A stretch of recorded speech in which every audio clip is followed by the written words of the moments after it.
Bonsoir à toutes et à tous. Une nouvelle page de Libre Antenne s'ouvre ce soir, ce qui veut dire que de nouveau, toutes vos histoires de vie, vos parcours personnels, vos questionnements nous touchent et touchent tous les auditeurs de cette Libre Antenne et notamment tous les habitués qui sont à l'écoute chaque soir et vous prodiguent leurs conseils. Ils sont avec moi et ils ont avec moi la distance nécessaire pour vous écouter et vous conseiller.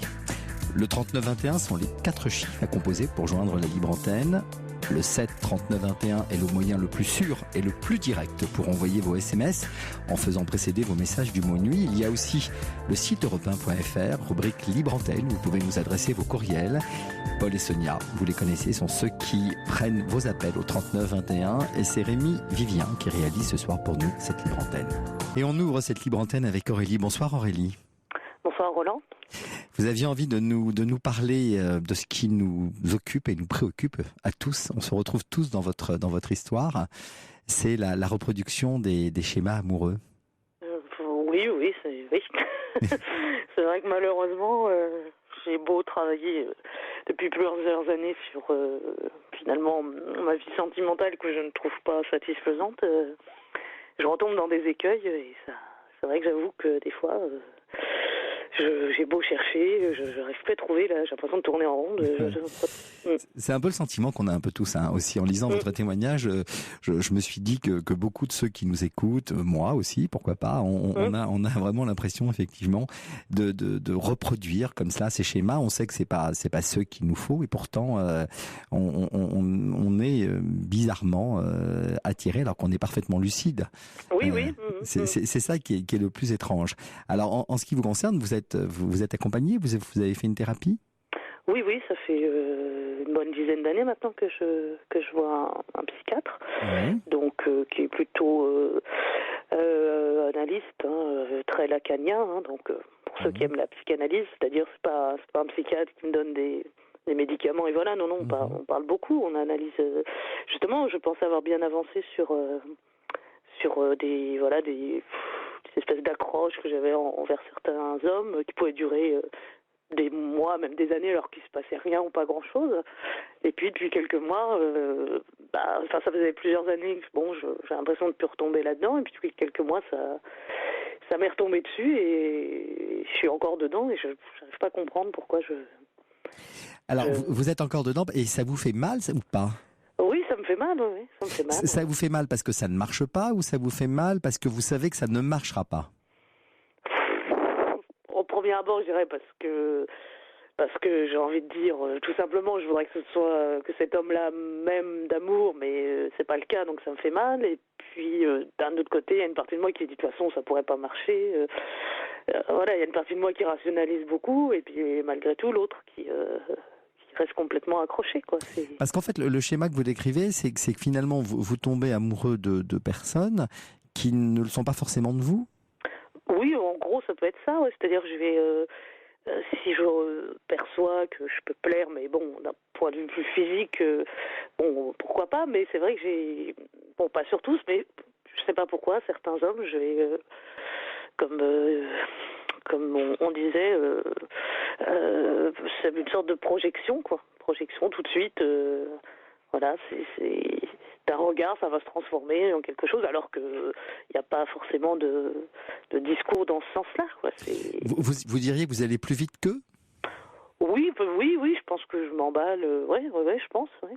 Parce que vous avez peut-être, comme notre slogan Europe 1, un temps d'avance. Peut-être même 2. 2 temps d'avance. Mais non, ce qui veut dire mais est-ce que vous dites pas ça marche? Alors, dans un premier temps, vous êtes un peu plus audacieuse, en tout cas dans votre esprit, vous vous dites que vous tombez plus vite et vous êtes peut-être plus démonstratif que l'autre personne. Et pour autant, vous êtes sûr que ça va pas marcher? Vous vous en persuadez aussi? Oui, et puis en même temps, ouais, c'est vrai que c'est pas même moi. Disons que là, oui, je peux me projeter sur quelqu'un qui, je sais pas comment expliquer. C'est comme si la personne était aussi ambiguë de son côté, c'est-à-dire, je sentais bien que je que je me plaisais physiquement, etc. Et puis il me contactait beaucoup par message, donc on s'est beaucoup discuté avec ça. Donc c'est vrai que je me suis peut-être un peu emballée en imaginant qu'il voulait autre chose, quoi, parce qu'il me parlait beaucoup, quoi. Mais à partir du moment où j'ai su que dans sa vie à lui c'était aussi compliqué parce qu'il est marié mais qu'il a eu une maîtresse il y a quelques années mais qui veut toujours être avec cette femme, qui devait quitter sa femme deux fois de suite il a voulu quitter sa femme pour l'autre femme mais il n'est pas parti. Enfin que voilà, et je me suis dit moi dans tout ça qu'est-ce que je suis, quoi. Donc ça m'a encore plus parce que naïvement je pensais peut-être que c'était la première fois pour lui, qu'il y avait quelque chose en dehors de son mariage. Voilà, en fait, il était déjà dans des situations compliquées et malgré ce entre guillemets rejet, c'est vrai que je l'ai très très mal pris. J'arrive pas à m'en détacher, quoi. Et les autres histoires que vous avez eues, les autres schémas, les autres rencontres que vous avez faites, c'était un peu le même profil. Oui. C'était des hommes mariés, des hommes qui étaient déjà avec quelqu'un, non? Pas spécialement, mais pas forcément des hommes qui s'investissaient plus que ça, c'est-à-dire qui cherchaient un peu ma compagnie, peut-être. Ils cherchaient pas une histoire sérieuse, Aurélie? Non, je pense pas, ou c'était pas très clair, enfin, où les choses n'étaient pas dites, quoi. Il y a beaucoup d'ambiguïté, et comme si moi j'attendais, où je projetais, j'en sais rien, où j'allais plus vite que la musique, je sais pas, quoi. Et lorsque, vous dites que depuis 10 ans, vous travaillez avec un thérapeute, qu'est-ce qu'il vous dit de cela? Qu'est-ce qu'il comprend de cette situation? Bon, forcément, on est parti du côté du père et de la mère. Donc, évidemment, c'est vrai que oui, on a remarqué que si la situation dès le départ est claire, pour moi, je vais moins m'accrocher quelqu'un qui va pas me dire vraiment... peut-être quelqu'un qui veut me garder sous le coude, vous voyez, dans un sens peut-être pour une aventure, quelqu'un qui est pas franc, je sais pas, c'est vrai que je me laisse embarquer vite quand quelque chose n'est pas clair. Les situations toujours, un peu nébuleuses, troublantes, oui. vous attirent? Oui, mais l'autre fois il m'a dit, oui, comme si vous aviez le goût du drame, quelque chose comme ça. Alors que je dis peut-être, mais bon, une partie de moi n'a pas du tout envie de vivre. C'est ce qu'on appelle, c'est ce qu'on dit souvent à des amis, tu aimes un peu les histoires compliquées. Oui, voilà, c'est ça, ouais. La personne me dit ça. Et vos parents avaient quelle histoire, justement? Comment s'établissait la relation entre vos parents? Ça se passait plutôt bien ou c'était une relation un peu tumultueuse? Non, disons que j'ai un père qui s'emporte facilement, qui est un peu colérique, et puis ma mère qui se défend pas trop. Il n'y a pas eu de violence entre eux, mais il y a une dominante. Une certaine dominante, mais après mon père est un homme en fait assez émotif, sensible, et sa colère c'est surtout ça, quoi. Et quand il doit exprimer des émotions, c'est-à-dire quand il était petit il bégayait, et quand il a des choses à dire il bégaye encore. Enfin il y a plein de choses qu'il n'arrive pas à exprimer autrement. Et puis ma mère, oui. C'est un peu le profil de votre père que vous retrouvez dans ces hommes, non? Oui, c'est vrai que là, ce côté, pour le dernier homme, j'aime plus ma femme, mais je la quitte pas. Et puis j'en ai aimé une autre, mais je suis pas sûre. Enfin bon, il me dit j'ai été lâche. C'est vrai que je sais que mon père, après c'est peut-être un grand mot, j'essaie de pas juger, mais je me dis bon, est-ce que c'est de la lâcheté, est-ce que c'est de la peur, je sais pas trop, quoi. Vous essayez de comprendre justement ces hommes avec ces histoires un peu ces nébuleuses. Vrai, oui. Vous essayez de les comprendre, vous essayez d'entrer dans leur histoire? Ah oui, complètement. Même les amis me disent oh laisse tomber, qu'est-ce que c'est que ça, enfin voilà. Des gens autour de moi qui n'ont pas la même patience que moi, mais je dis c'est vrai que quelque part j'ai besoin de comprendre pourquoi il fait ça, pourquoi il réagit comme ça. Pourquoi il dit qu'il aime une autre femme. Les histoires simples, ça vous branche pas, Aurélie? Malheureusement, j'ai l'impression, oui. Quelqu'un qui vous choisit, quelqu'un qui vous dit tout simplement que vous lui plaisez, quelqu'un qui est libre, quelqu'un qui vous propose une histoire, sans histoire, j'ai envie de dire. Ça va pas forcément vous attirer? Oui, je crois que ça va limite m'ennuyer. J'ai l'impression que ou ça me fait peur peut-être. Finalement, c'est pas l'engagement qui vous fait peur? Est-ce que vous n'êtes pas avec des gens dont vous savez quelque part que l'engagement va être plus compliqué? Oui, c'est vrai. vrai que c'est vrai que dans les histoires où c'est moi qui pouvais pas parce que j'étais engagée, donc oui, c'est vrai que globalement, ça a toujours été, Des histoires impossibles? Oui, ou alors ça a été, mais je sais que, par exemple, quand j'ai eu, adolescente, j'ai eu deux histoires, on va dire, sérieuses. Un premier amour où il m'aimait beaucoup, mais la preuve, à la fin, c'est moi que j'en pouvais plus, je le trouvais trop collant, trop étouffant. Et puis le deuxième, par contre, là, j'étais très amoureuse, mais j'ai dégusté, parce que c'est vraiment quelqu'un de pas très charmant, mais voilà, très recommandable. très instable. Avec le recul, je me rends compte. Et pourtant, on sortait ensemble, il disparaissait, et quand il revenait, je l'acceptais. Enfin bon, ça. Est-ce que vous avez l'impression que dans des histoires quasi impossibles, vous avez l'impression d'être encore plus désiré si ça marchait?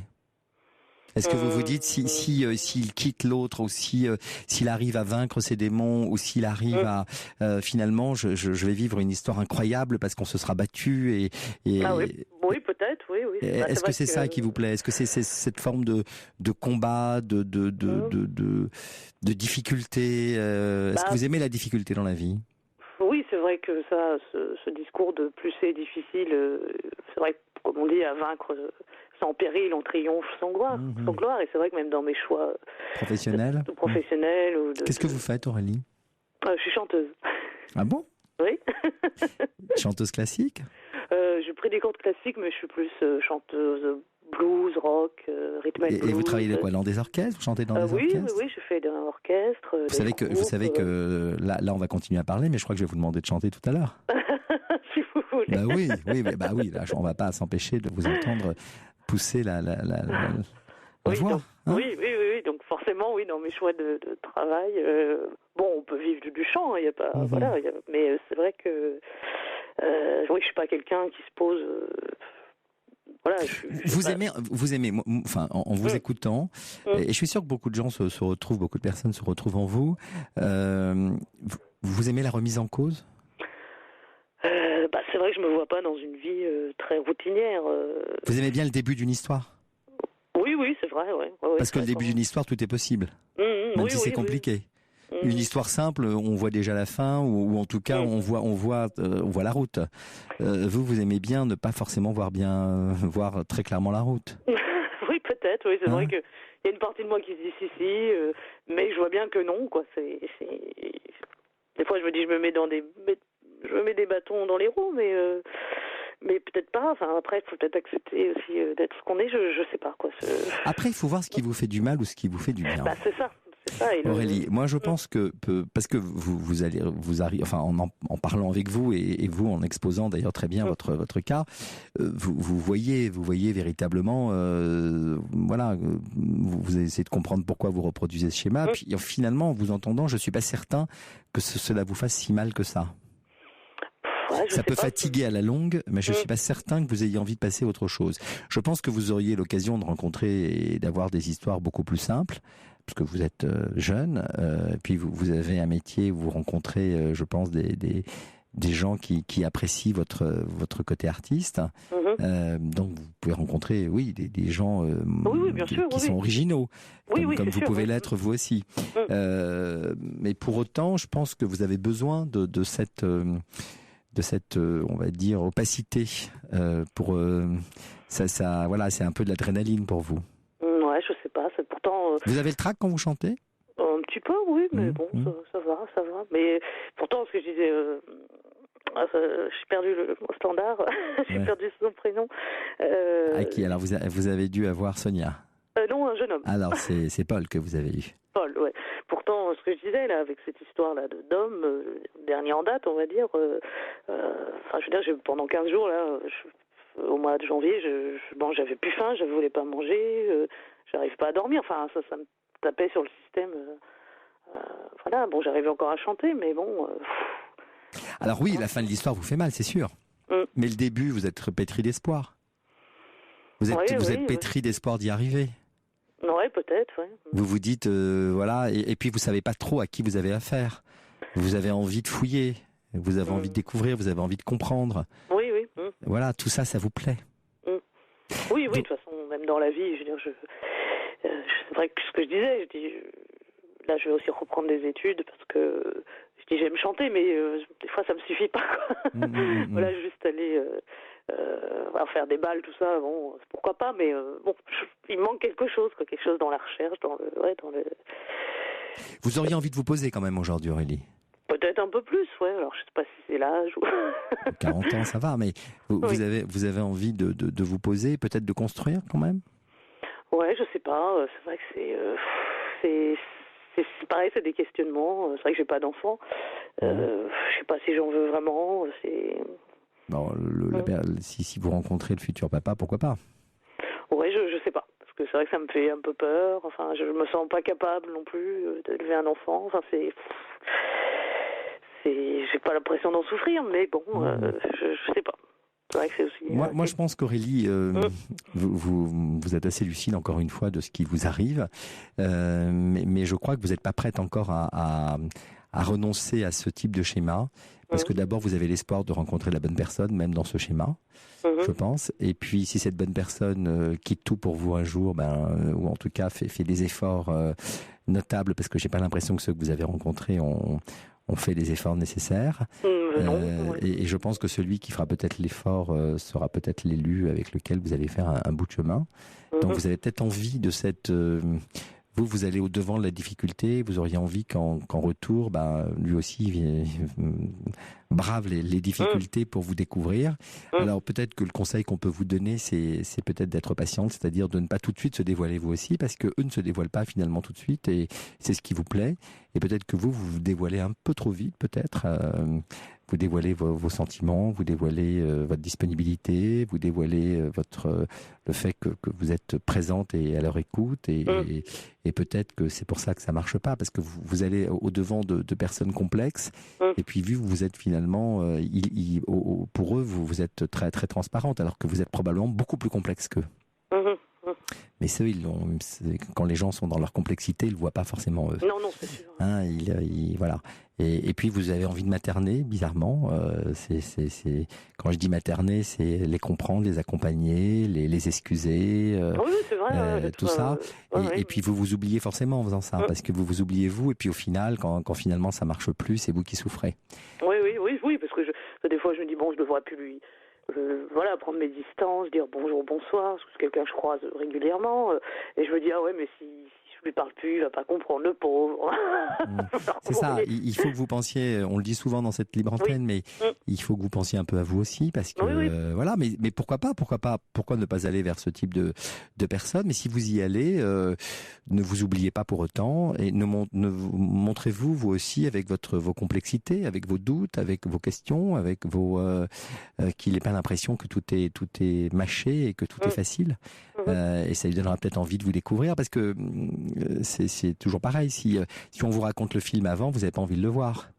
Mais si on vous raconte pas l'histoire, vous avez envie de le voir. C'est ce qui se passe, vous, à l'égard de ces garçons, et pas forcément ces garçons à l'égard de vous. Donc peut-être que... Alors on a pas mal de messages pour vous. Alors je pense que vous êtes comme ça parce que vous n'avez pas envie de déguster, nous dit Joey Ramon, qui est un musicien. Joey Ramon intervient très souvent sur cette libre antenne. Alors au secours, nous dit Serge, au secours Aurélie, évitez les hommes mariés et pas libres. Les sites de rencontres regorgent de ces catégories-là. Voilà ce que nous dit Serge. N'auriez-vous pas peur de trouver la bonne histoire d'amour afin de rester libre? Oui, c'est pas inintéressant. Voilà, bon courage. Voilà, et puis Yvan nous dit les hommes, voilà.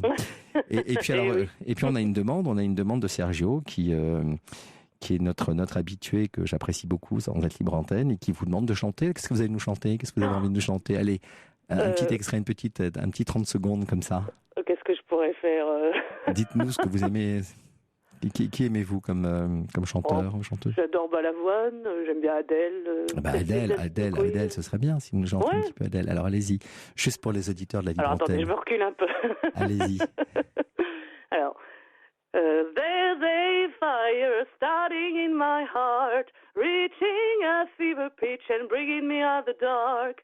The scars of your love remind me of us. They keep me thinking that we almost had it all. The scars of your love that leave me breathless. I can't help feeling we could not have it all. Rolling in the deep, you hold my heart and soul in your hands, but you play it to the beat. Mais c'est magnifique Aurélie. J'en suis resté la bouche ouverte. Je suis sûr que les auditeurs aussi, et je suis sûr qu'Emmanuel Faux qui nous écoute, qui va reprendre l'antenne pour le flash de 23h, s'il a écouté votre extrait de chanson, en reste quoi lui aussi. Bon, bravo Aurélie, je pense qu'on va avoir beaucoup d'appels pour vous. Vous n'allez pas rester seule longtemps. On vous embrasse Aurélie. Merci beaucoup et puis je vais réfléchir à tout ça. Oui, réfléchissez, à bientôt. Au revoir. Au revoir.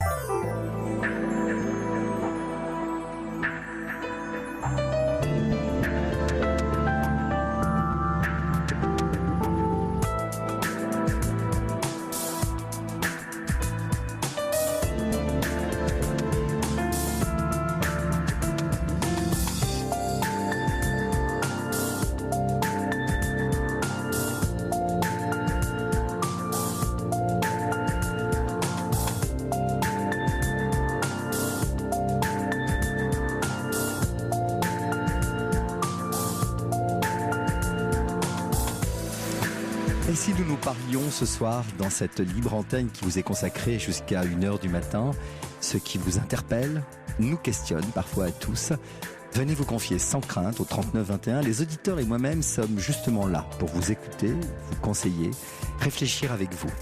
Pour nous joindre, un seul numéro de téléphone, vous le connaissez, le 3921. Et si vous préférez réagir aux histoires de celles et de ceux qui se confient, vous pouvez le faire par le biais des SMS envoyés au 7 39 21. Vous en précédez vos messages du mot nuit.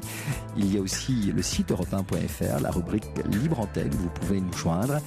Rémi Vivien réalise cette émission et c'est une fois de plus Paul et Sonia qui attendent vos appels au 39 21.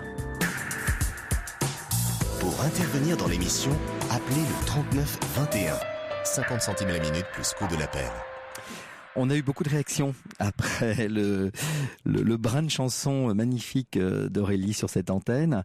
Alors on a Mimi Boulanger qui nous dit la voix d'Aurélie est très très belle et très limpide, du vrai cristal.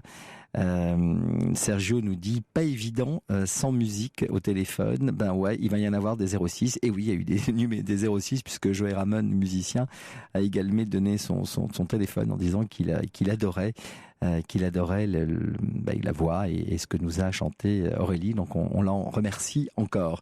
On accueille Sabine. Bonsoir Sabine. Bonsoir. Vous avez écouté Aurélie chanter ? Oui, c'était super. J'ai beaucoup aimé. On dit que la musique adoucit les mœurs. Est-ce que ça adoucit votre problème dont vous allez nous parler ? Oui, ça y contribue. Oui. Alors racontez-nous. Oui, ça fait du bien. Ça fait du bien, oui. Racontez-nous. Voilà, merci déjà de me recevoir. J'appelle pour un problème que pas mal de gens ont. Voilà, je voudrais arrêter de fumer et j'arrive pas. Et ça devient très problématique dans ma vie parce que je partage la vie d'un non-fumeur depuis 5 ans et il ne peut plus supporter le tabac au quotidien, quoi, même si je fais des efforts pour pas trop fumer à l'intérieur et le protéger. Il subit quand même un tabac passif important. Et du coup, ça peut être limite la rupture, quoi. Donc, c'est pas ce que je veux. Et donc, je fais appel un peu à vous et aux auditeurs pour savoir qu'est-ce que je peux faire pour réussir à arrêter de fumer, sachant que j'ai tout essayé. J'ai essayé l'acupuncture, le laser, l'hypnose, les patchs, la cigarette électronique. Je suis passée par pas mal de choses et ça n'a jamais abouti. Voilà. Ça fait longtemps, Sabine, que vous fumez ?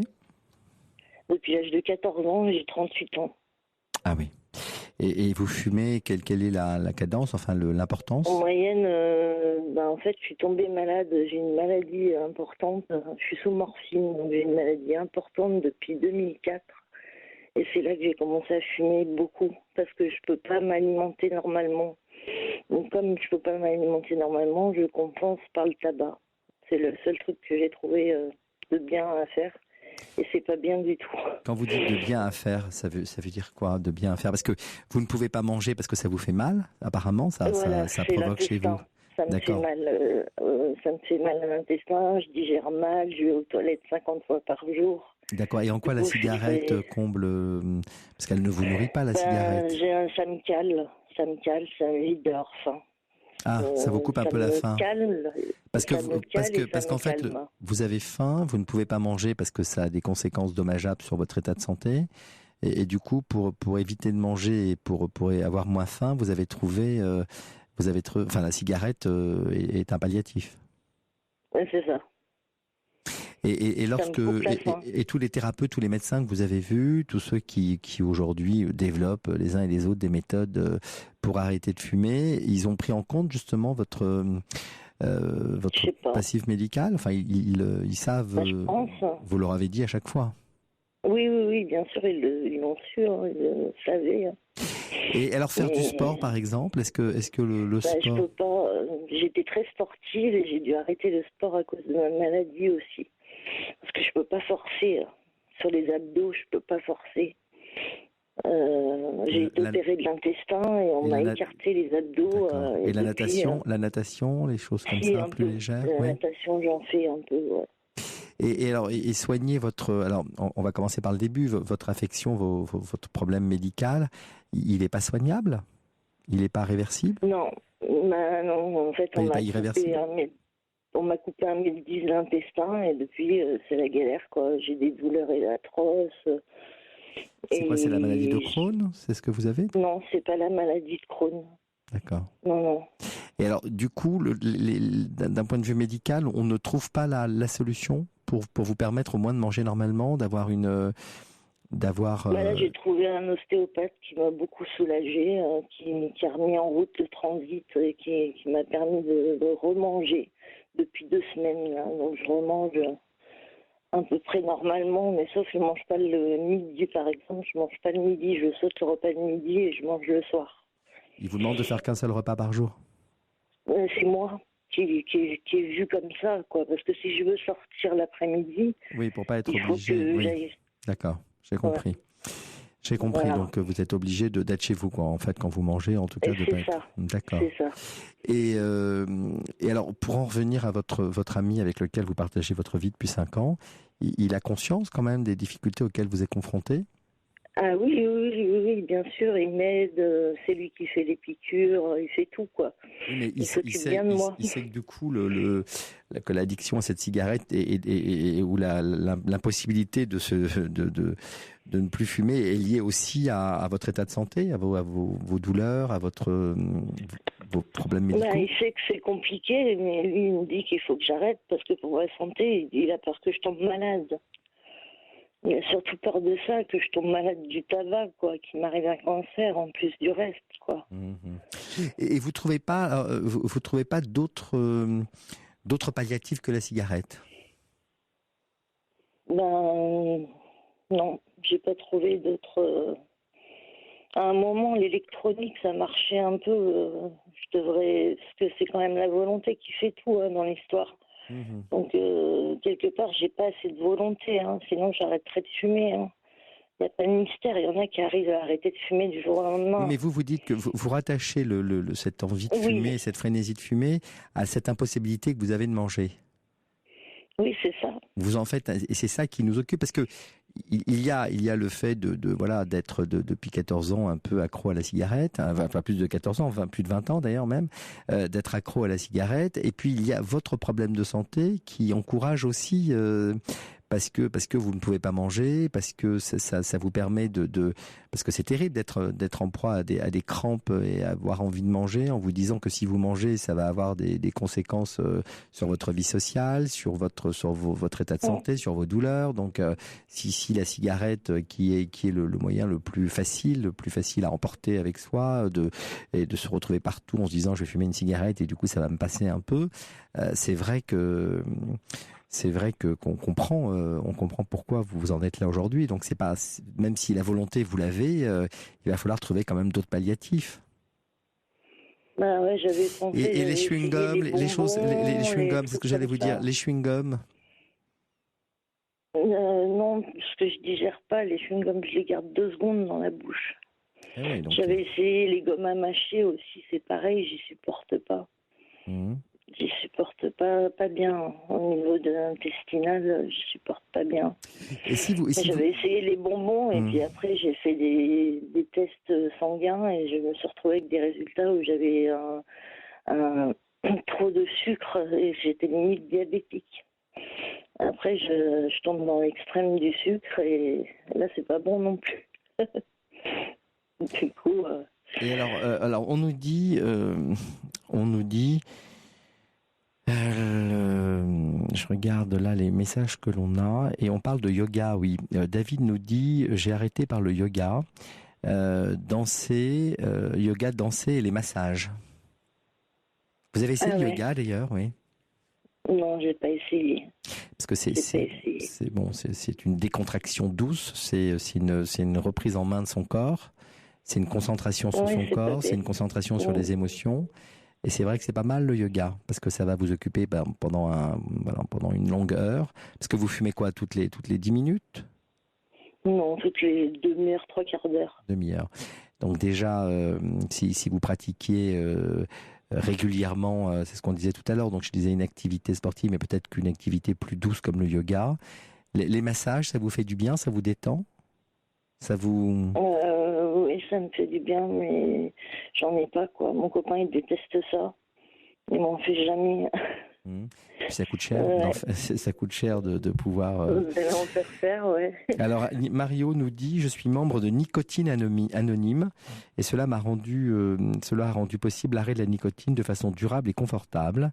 Elle est d'ailleurs d'accord pour échanger avec vous sur cette forte dépendance. Elle peut laisser son téléphone, c'est ce qu'elle fait d'ailleurs. Et je veux bien, ouais. Donc, membre de Nicotine Anonyme. Moi, je ne connaissais pas du tout Nicotine Anonyme. Vous voyez, on connaissait les alcooliques anonymes, mais Nicotine Anonyme, je ne connaissais pas. Non plus. J'ai connu le site de tabacologie. Ils font un site où on peut s'inscrire à des tests. Des tests personnalisés avec des codes sur Internet. Mais par contre, Nicotine Anonyme, je ne connaissais pas. Mais je veux bien connaître, ouais, vraiment super. Ah voilà, alors notre réalisateur Rémi nous montre justement, en finir avec la cigarette, Alain Carr, arrêter de fumer, c'est possible. Alors, vous allez sur le site. Alain Carr, j'ai fait aussi. J'ai lu le bouquin. Ouais. Vous avez lu le bouquin, ce livre? Oui, je l'ai lu. Voilà, c'est en pocket actuellement. Merci Rémi. Alors Marilyn nous dit essayez de boire un verre d'eau à chaque envie de fumer si ça ne fait pas mal. Ah oui, ça fait pas mal, c'est vrai, je peux le faire.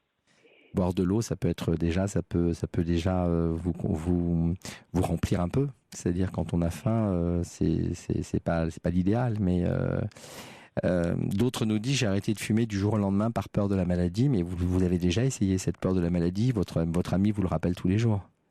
Ah oui. Oui, il me le dit tous les jours. Donc non, je pense qu'il va falloir que vous vous tourniez vers des thérapies un peu alternatives, des thérapies douces. C'est vrai que le yoga, ça peut être une bonne chose.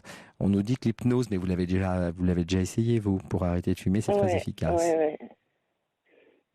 Et là, je vais avoir une séance en juillet. Je vais peut-être recommencer en juillet.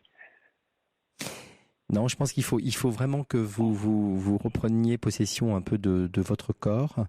Une étude récente, on entendait ce matin aux informations, rappelait que le sport, alors il y a tout type de sport, mais que le sport était quand même était reconnu aujourd'hui comme l'un des meilleurs soins pour le mental et pour le corps et pour la volonté.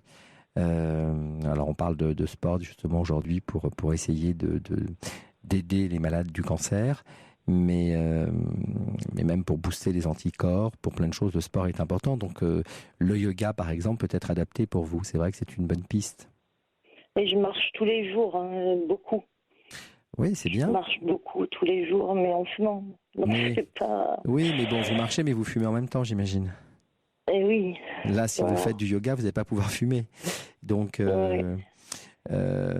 alors, on nous dit, mais vous l'avez fait aussi. Je suis capable de me priver de la cigarette pendant 2-3 heures. Je suis capable, j'arrive. J'arrive à être à des endroits. Il faut, je pense quand même que vous mettiez ce qu'on appelle des des challenges, c'est-à-dire des objectifs.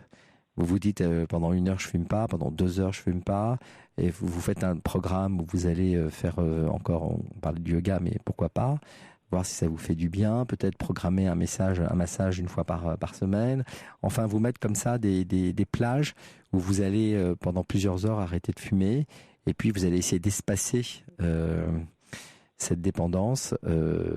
Voilà, il va falloir que, je pense que vous seul, puisque vous avez été résistante, semble-t-il, à toutes les méthodes dont on vient de parler. Oui. Donc, je vous propose, si vous en êtes d'accord, Sabine, d'accueillir sur l'antenne Gemma. Gemma a envie de réagir justement aussi, puisqu'elle a une histoire qui vous concerne, puisqu'elle ressemble un peu à votre histoire. Bonsoir Gemma. Oui, bonsoir. Vous aviez envie d'intervenir pour aider Sabine. Oui, et pour aider Sabine et peut-être d'autres auditeurs. Oui. Voilà, j'ai fumé pendant très longtemps, je parle au passé parce que ça y est, j'ai réussi à arrêter. Et j'ai pratiqué la méthode du plan de 5 jours. Alors, en fait, on se réunissait tous les soirs, du dimanche au vendredi, un groupe de fumeurs qui nous étions inscrits. C'est organisé par des médecins et on nous donne des astuces et une ligne de conduite à observer. Donc, le premier jour, il faut s'abstenir de manger parce qu'en fait, dans la viande ou des boissons alcoolisées ou des choses de ce style-là, des cornichons, des choses épicées, c'est un excitant qui incite à fumer. Donc le premier jour, on boit de l'eau uniquement et on ne mange pas. En fait, la nicotine se dissout dans l'eau. Et ça, on ne le sait pas. Et à chaque envie de tabac dans la journée, on boit un verre d'eau tranquillement et déjà l'envie s'échappe, s'en va. Se dilue, oui. Ça dilue, oui. En fait, l'organisme, il faut qu'il fasse machine à laver en quelque sorte. Donc, ça, la première journée. La deuxième journée, on ajoute à notre régime, à cette méthode, on ajoute des fruits secs, parce qu'on a faim quand même, puis on est un peu paumé. Donc on ajoute des fruits secs. Si ce n'est que Sabine ne peut pas tout manger, je crois que les fruits secs, vous pouvez, Sabine ? Oui, je peux, ouais. Ah bah très bien, d'accord. Oui. Alors, par exemple des abricots, des figues, des choses comme ça en fait. Il y a pas mal de sortes de fruits secs. Donc on ajoute ça la deuxième journée. La troisième journée, alors donc tous les soirs on se rencontre, on fait le point de notre journée, ce qu'on a ressenti, des échanges entre les uns et les autres. Donc ça c'est très encourageant et très enrichissant.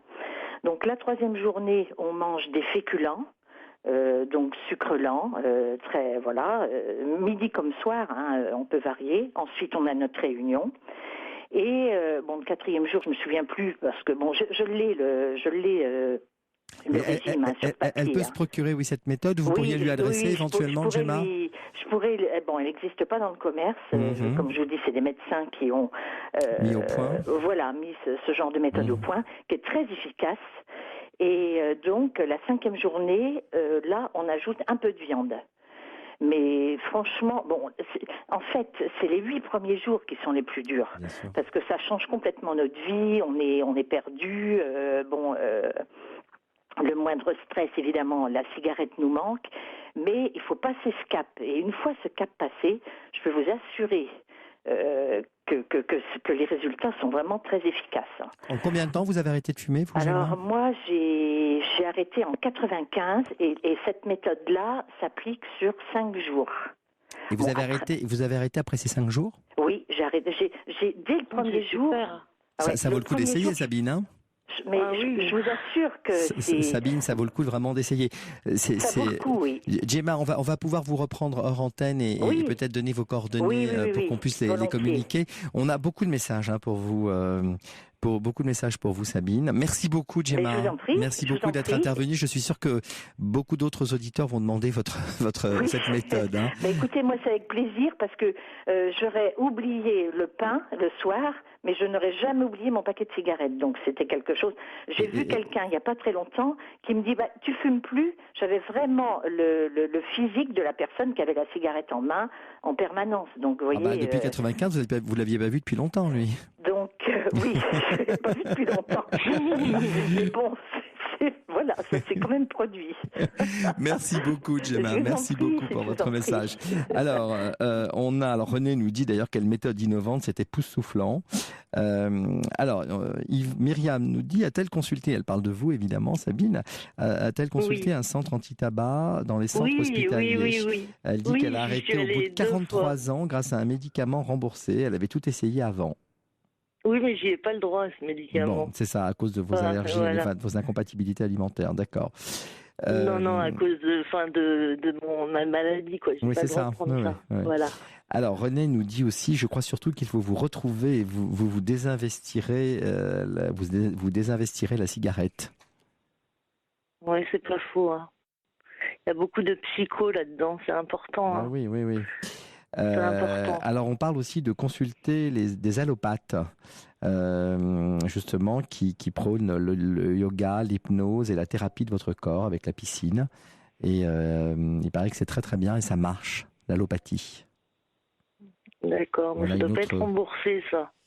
Ah, oui. Parce que moi, je travaille pas, donc j'ai pas beaucoup de revenus. Hein. C'est ça, je peux pas trop accéder à tout au niveau des soins. C'est compliqué pour moi. Puis, il y a le 3839 que vous devez connaître, c'est le numéro tabac info service, où les psys sont à votre écoute. Oui, j'ai téléphoné. Oui. Et alors? Il y a eu une prise en charge pendant 2 semaines. Ils m'ont téléphoné 1 fois par semaine. Je trouvais ça super. Ça me motivait. J'avais pratiquement arrêté de fumer. Et puis ils m'ont lâché, quoi. Du coup, après, moi, j'ai laissé tomber et je les ai pas rappelés. Ouais. Et ça s'est arrêté comme ça. Il aurait peut-être fallu les rappeler. C'est vrai qu'il faut aussi un peu s'investir, Sabine, comme vous l'avez fait d'ailleurs en nous appelant nous ce soir, mais il faut peut-être vous investir un peu plus. Aujourd'hui, vous avez un objectif, c'est votre santé évidemment, c'est votre bien-être. C'est ça, parce que moi, quand je rechute au niveau santé, j'ai plus envie d'arrêter de fumer. Et la cigarette, franchement, je pense qu'elle aggrave votre situation, donc c'est un peu dommage. Oula, et puis vous avez une histoire d'amour. Vous avez quelqu'un qui vous aime, quelqu'un qui se bat avec vous, quelqu'un qui a envie que vous soyez en bonne santé pour que vous puissiez vivre plein de choses. Et je pense que rien que de penser à ça, ça doit vous donner énormément de courage et de volonté. Oui, ça me le donne, mais en même temps, j'y arrive pas, quoi. J'aurais dû arrêter depuis longtemps, si c'était ça. Mais ne pensez pas à ce que vous auriez dû faire il y a longtemps, pensez à surtout ce que vous allez faire maintenant. Oui. Hein, Sabine, ça sert à rien de ressasser le passé et de vous dire j'aurais dû arrêter depuis longtemps. Aujourd'hui, si vous avez des décisions à prendre, vous devez les prendre aujourd'hui. Vous devez les prendre dans cet avenir proche. S'il y a cette méthode que Gemma va vous donner plus directement ensuite de notre conversation, ça vaut le coup vraiment de l'aider, enfin de vous aider par cette méthode. Et puis oui, c'est super. Hein, il faut et puis le yoga, pensez-y quand même. Ça peut être aussi une bonne piste. Alors je sais que mais il y a des centres de yoga peut-être qui sont avec des cours collectifs qui ne sont pas très chers. Et vous serez en groupe et c'est bien aussi que vous repreniez possession de votre corps aussi, parce que votre corps vous fait souffrir. C'est bien que vous ayez d'autres que vous puissiez le percevoir différemment, votre corps. Puis on n'a pas parlé aussi du côté financier où justement je pourrais très bien me payer du yoga si je me payais pas des cigarettes. Hein. Mais oui, vous le dites vous-même. Voilà. Donc, parce que moi, je me mets dans le rouge tous les mois à cause des cigarettes. Hein. J'arrive pas à finir mon mois à cause des cigarettes. Ça devient la folie. Hein. Ah ouais, mais c'est ça qui rend aussi, c'est ça qui rend encore plus difficile, je dirais. Et vous savez, c'est le serpent qui se mord la queue. C'est-à-dire que vous êtes consciente de tout ça. En même temps, ça vous angoisse. Du coup, la cigarette vous apaise. Enfin, on tourne en rond. Un autre auditeur nous dit, pour arrêter de fumer, une seule solution, en avoir le dégoût, à commencer par l'odeur. De la famille. J'ai 70 ans et je fumais depuis 78. Je fumais 2 paquets de tabac gris par jour et j'ai encore des séquelles. Et il a tout arrêté, heureusement. Donnez-nous des nouvelles avec la méthode de Gemma, ces 5 jours. Si vous pouviez les suivre. Oui. Ça a l'air à la fois facile, mais je pense que ça ne doit pas l'être quand on suit véritablement la méthode, mais ça vaut le coup de cette parenthèse dans votre vie, peut-être, pour s'en sortir. Ouais, je vais noter sa méthode et puis je vais essayer. Hein. Oui, il faut le faire, Sabine. Vous avez envie de vous en sortir, c'est déjà bien. Il faut que de l'envie, vous passiez à l'acte et que vous teniez surtout. Oui. D'accord ? Merci beaucoup. On vous embrasse, Sabine. On vous souhaite vraiment un grand courage. Et il est temps d'accueillir maintenant dans cette libre antenne Florence. Merci Florence d'être avec nous. Bonjour, merci Bonsoir. à Sonia et merci. Bonsoir et merci à vous, Monsieur Roland Pérez. Et merci aussi d'avance aux auditeurs. Oui, parce que les auditeurs, vous l'avez compris, se passionnent pour nos histoires et vos histoires et interviennent pour prodiguer leurs conseils et leur bienveillance. Et voilà, j'en profite encore pour les remercier. On vous écoute, Florence. Donc voilà, j'ai donc une sœur qui est manipulatrice, perverse, narcissique et donc j'ai eu une enfance agréable avec elle auprès de mes parents et puis à un moment donné je comprenais bien qu'il y avait des reproches, des mots désagréables et j'avais tellement envie que ce soit la paix entre nous que je disais rien en fait, j'acceptais entre guillemets les reproches, ne voulant pas qu'il y ait la guerre. Et puis à un moment donné, l'un des parents est décédé. Ça allait encore à peu près bien. Puis quand le deuxième parent est décédé, là ça a redoublé de sévérité et à mon égard. Et j'en ai souffert beaucoup.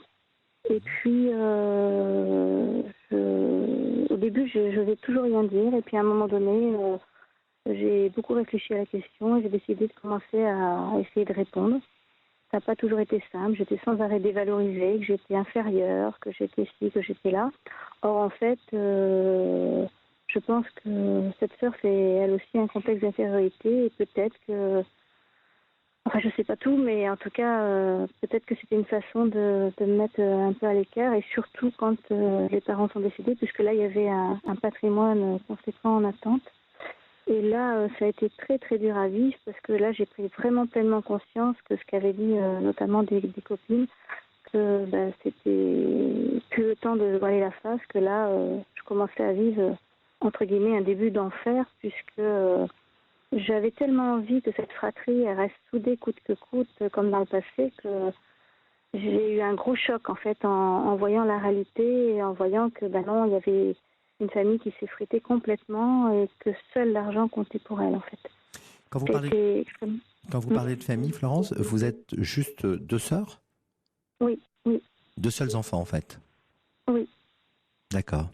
Et cette succession aujourd'hui est terminée ? Elle est réglée ? Non, elle n'est pas réglée, justement. Ça a été très, très compliqué. En fait, à un moment donné, c'est pour ça aussi que j'appelle à l'aide, à un moment donné, il y avait un de mes parents qui avait signé un compromis de vente en fait d'un tout petit bout d'un terrain. Et à ce moment-là, donc ma sœur me dit écoute, le parent s'est fait voler, on devrait vraiment casser ce compromis et il faut absolument changer de notaire. Si tu ne veux pas me suivre, écoute, moi je prends un autre notaire. Et moi, ayant tellement peur que cette fratrie elle éclate, et puis croyant que vraiment le parent avait été lésé, puisque je ne connaissais rien du tout en fait à la base, moi je m'intéresse aux humains et non à l'argent. Et donc j'ai fini par suivre en fait, par accepter. Et puis là, le cauchemar a continué parce qu'en fait, je me suis retrouvée au tribunal, alors que moi j'espérais réellement qu'il y ait un partage amiable. C'était d'ailleurs pour ça que j'ai beaucoup mâché le travail de tout le monde et beaucoup materné. Parce que c'est votre sœur qui vous a assigné en justice ? Ah ouais. D'accord. Votre sœur, c'est votre petite sœur, vous êtes plus âgée ? Oui, tout à fait. Et vous avez toujours eu ce type, lorsque vous étiez jeune, vous disiez on s'entendait bien quand on était jeune. C'est vous qui la protégiez quand vous étiez jeune ? Vous étiez plutôt la grande sœur protectrice ? Oui, c'est exactement ça, parce que le père, à un moment donné, a bu, et moi, ayant vu ça, ayant subi ça, je voulais pas qu'elle aussi subisse la même chose, en fait. Donc, je l'ai protégée tout le temps, et même adulte. Et elle acceptait cette protection quand vous étiez jeune ? Ah bah oui, au contraire, elle en profitait, oui, tout à fait. Alors, comment vous expliquez que alors qu'elle n'a qu'à se gratifier de ce qui c'est de votre protection, de votre gentillesse, de votre présence quand elle en avait besoin, comment vous expliquez qu'ensuite tout ça a explosé ? En fait, c'est une nature de compromis. Moi, je n'avais pas été informée, et en fait, ma sœur me dit qu'elle n'était pas d'accord avec les parents qui avaient signé ce compromis. Mais évidemment, c'était impossible de faire changer d'avis. Donc, je pense qu'elle savait déjà qu'est-ce qui allait se passer, évidemment, en cassant ce compromis. En fait, ce compromis de vente laissait libre accès au contraire de ce qu'auraient voulu mes deux parents, c'est-à-dire libre accès à des promoteurs. Et que là, ça a empêché, parce que c'était à l'entrée d'un terrain, en fait. Donc, moi, j'ai pas vu du tout ça, évidemment. Moi, comme je vous disais tout à l'heure, j'ai cru bien faire en cassant pas cette fratrie, en vous rangeant de la vie de votre sœur, oui. Et voilà. Oui. Et puis, en fait, mais ce que je veux comprendre, bon, là vous nous avez donné un exemple de on va dire de manipulation d'une certaine manière, Florence, mais comment expliquez-vous au-delà de la succession de vos parents, vous nous dites que votre sœur passe son temps à vous humilier, à vous rabaisser, à vous faire des remarques désobligeantes, et que ça s'est aggravé évidemment à la suite du décès de votre dernier parent. Comment vous expliquez ce renversement de comportement à votre égard, ce renversement de... Alors je pense que c'est lié en fait au fait que maintenant elle n'est plus seule, elle est en couple en fait. Avant il n'y avait rien de tout ça en fait. Alors je sais pas si c'est à cause de moi à la base, parce qu'en fait j'étais tellement proche que je lui parlais beaucoup. Et est-ce que le fait de se retrouver en couple, je ne sais pas, hein, j'ai essayé de chercher à comprendre moi aussi. Est-ce que dans le couple, l'autre personne s'est sentie à l'écart? Je ne sais pas. En tout cas, parce que le compagnon de votre sœur, ça fait combien de temps qu'elle est avec lui? Oh, maintenant, ça fait pas loin de 20 ans.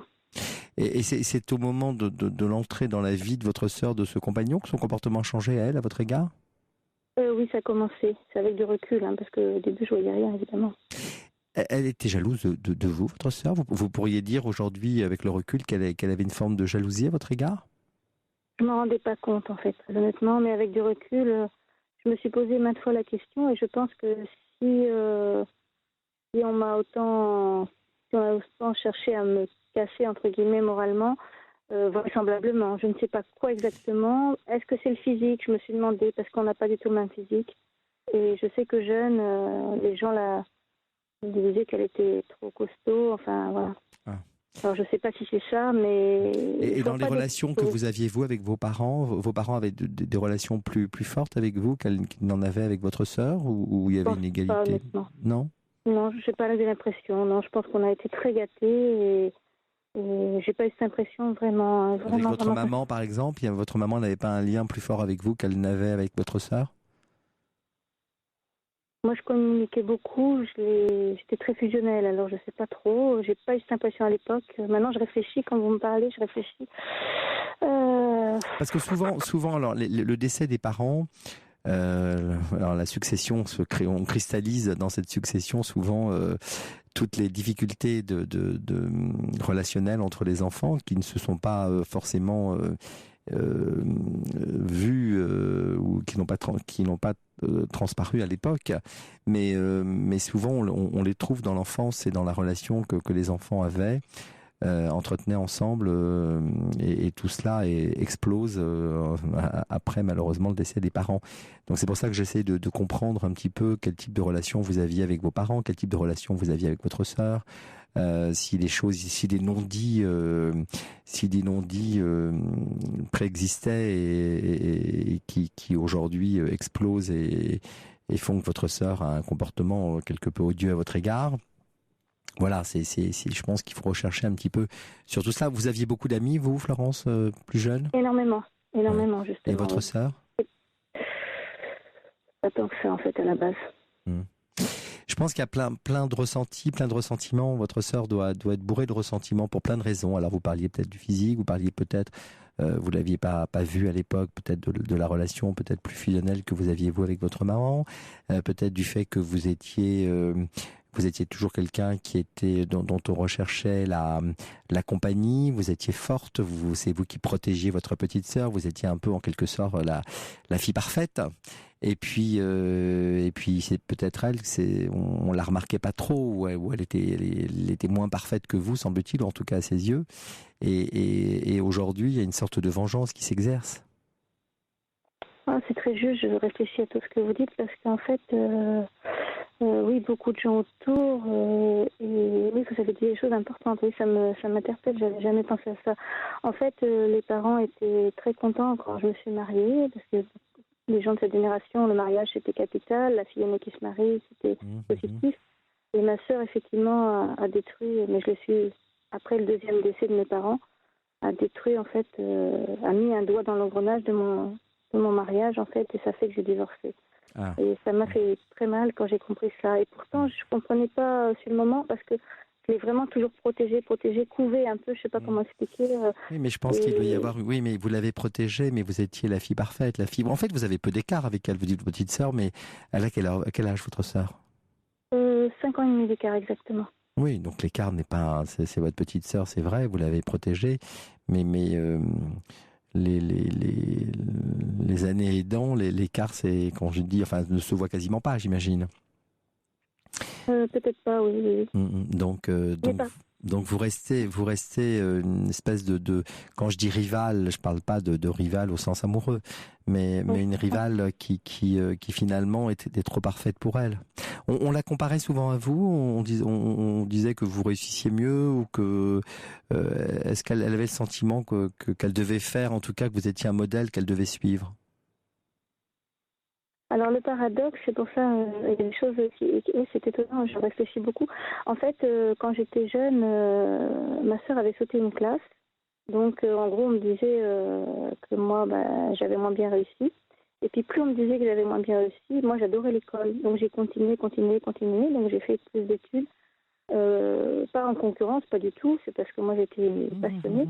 Et la sœur, en fait, elle n'aimait pas l'école. Donc, elle a arrêté très vite pour travailler. Mais par contre, le paradoxe dans ce que vous avez dit, c'est énorme. Vous avez raison, c'est très juste. Ça m'ouvre les yeux, merci. C'est que moi, je l'admirais parce que je croyais qu'elle avait du caractère. Je croyais que moi, je n'en avais pas. Et je la mettais sur un pédestal, en fait. Et j'ai compris depuis le dernier décès que c'est que des coups en douce, pas forcément qu'avec moi. D'ailleurs, la manipulation perverse, il n'y avait pas qu'avec moi dans le passé. Parce que dans le passé, c'était pas sur moi, mais ça a toujours existé. Mais sauf que je croyais que c'était de l'humour un peu caustique, l'humour un peu comme un certain humoristique célèbre qui n'est plus du monde. Je croyais que c'était de l'humour, en fait. Je me disais, oh, c'est son humour qui est un peu... Mais en fin de compte, c'était pas d'aujourd'hui, sauf que c'était pas sur moi avant. Et mon mari, malgré tout, m'avait quand même mis en garde, m'avait dit, et pourtant il était très gentil, il m'avait dit, tu sais, ton frère, il parle pas toujours bien. Après, j'ai vécu en couple, pareil. Mais j'étais pas prête, je crois, à l'entendre, je me voilais la face. Oui, non, parce que vous aviez, vous le disiez, hein, vous aviez un objectif, c'était de sauver la famille, sauver votre relation, et puis vous n'y avez jamais vu mal. En fait, tout vous avez plus ou moins réussi plus jeune, vos études, votre relation sentimentale, vos amis. Vous aviez l'impression, c'est vrai, qu'elle était peut-être moins gâtée que vous, moins chanceuse que vous sur plein de plans, donc vous aviez envie de la protéger. Vous l'avez d'autant plus protégée que votre papa avait, le comportement alcoolique qu'il avait, et compte tenu de sa jeunesse, vous obligeait, semble-t-il, à la protéger et à être présente. Mais je pense que vous avez dû quelque part profondément l'agacer, de se dire que vous étiez la fille quelque peu parfaite.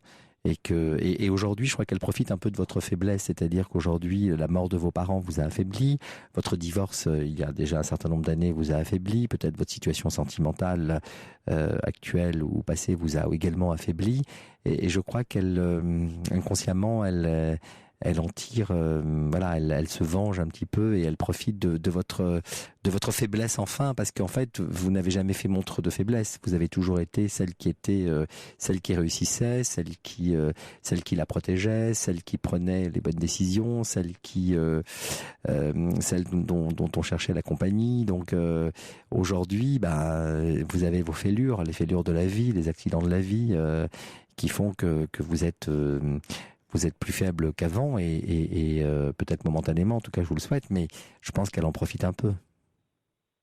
C'est très juste, ça m'ouvre vraiment dans les yeux. Vous êtes un vrai magicien, parce que j'avais jamais compris ça. Parce qu'en fait, je pense que les deux enfants, on a toujours manqué de confiance en nous, mais on n'a pas agi de la même façon. C'est déjà que je pense que moi, comme la plupart des gens qui manquent un peu de confiance en eux, on se sent inférieur, ce qui est plus logique. Et sauf que ma sœur, elle, c'est plutôt de piquer les gens si elle sent une faiblesse, quelle qu'il soit, pas que moi. Hein. Et en fait, vous avez sûrement raison, je devais passer pour être peut-être plus forte et je ne m'en rendais pas compte. Et c'est effectivement pour me détruire autant qu'elle a fait depuis ces années. Et c'est vrai que c'est depuis le dernier décès que ça a été vraiment mais atroce. J'ai pas pris de médicaments parce que c'était des deuils à faire au sens large. Mais y compris des soi-disant amis qui à un moment donné m'ont lâché parce qu'évidemment tant que j'étais marrante, tant que j'avais la pêche, enfin bref, tant que j'étais le bout en train, ça allait. Tant que j'étais généreuse parce que je pouvais, et à un moment donné je travaillais plus donc je pouvais plus. Alors tout le monde était autour et puis tout d'un coup j'ai découvert que j'avais été extrêmement naïve, même si je suis pas du tout inintelligente, loin de là. Mais un grand cœur en fait, un grand cœur, l'humain. Or ma sœur a effectivement par contre toujours aimé l'argent, ça c'est certain, c'est pas d'aujourd'hui. Oui, enfin, oui. Allez-y, Florence, oui. Ah, excusez-moi. Juste une chose importante, pardon, parce que c'est vrai que ça m'a fait tilt à l'heure quand vous avez parlé. Pourquoi aussi j'ai tant tenu à ce que cette famille soit soudée?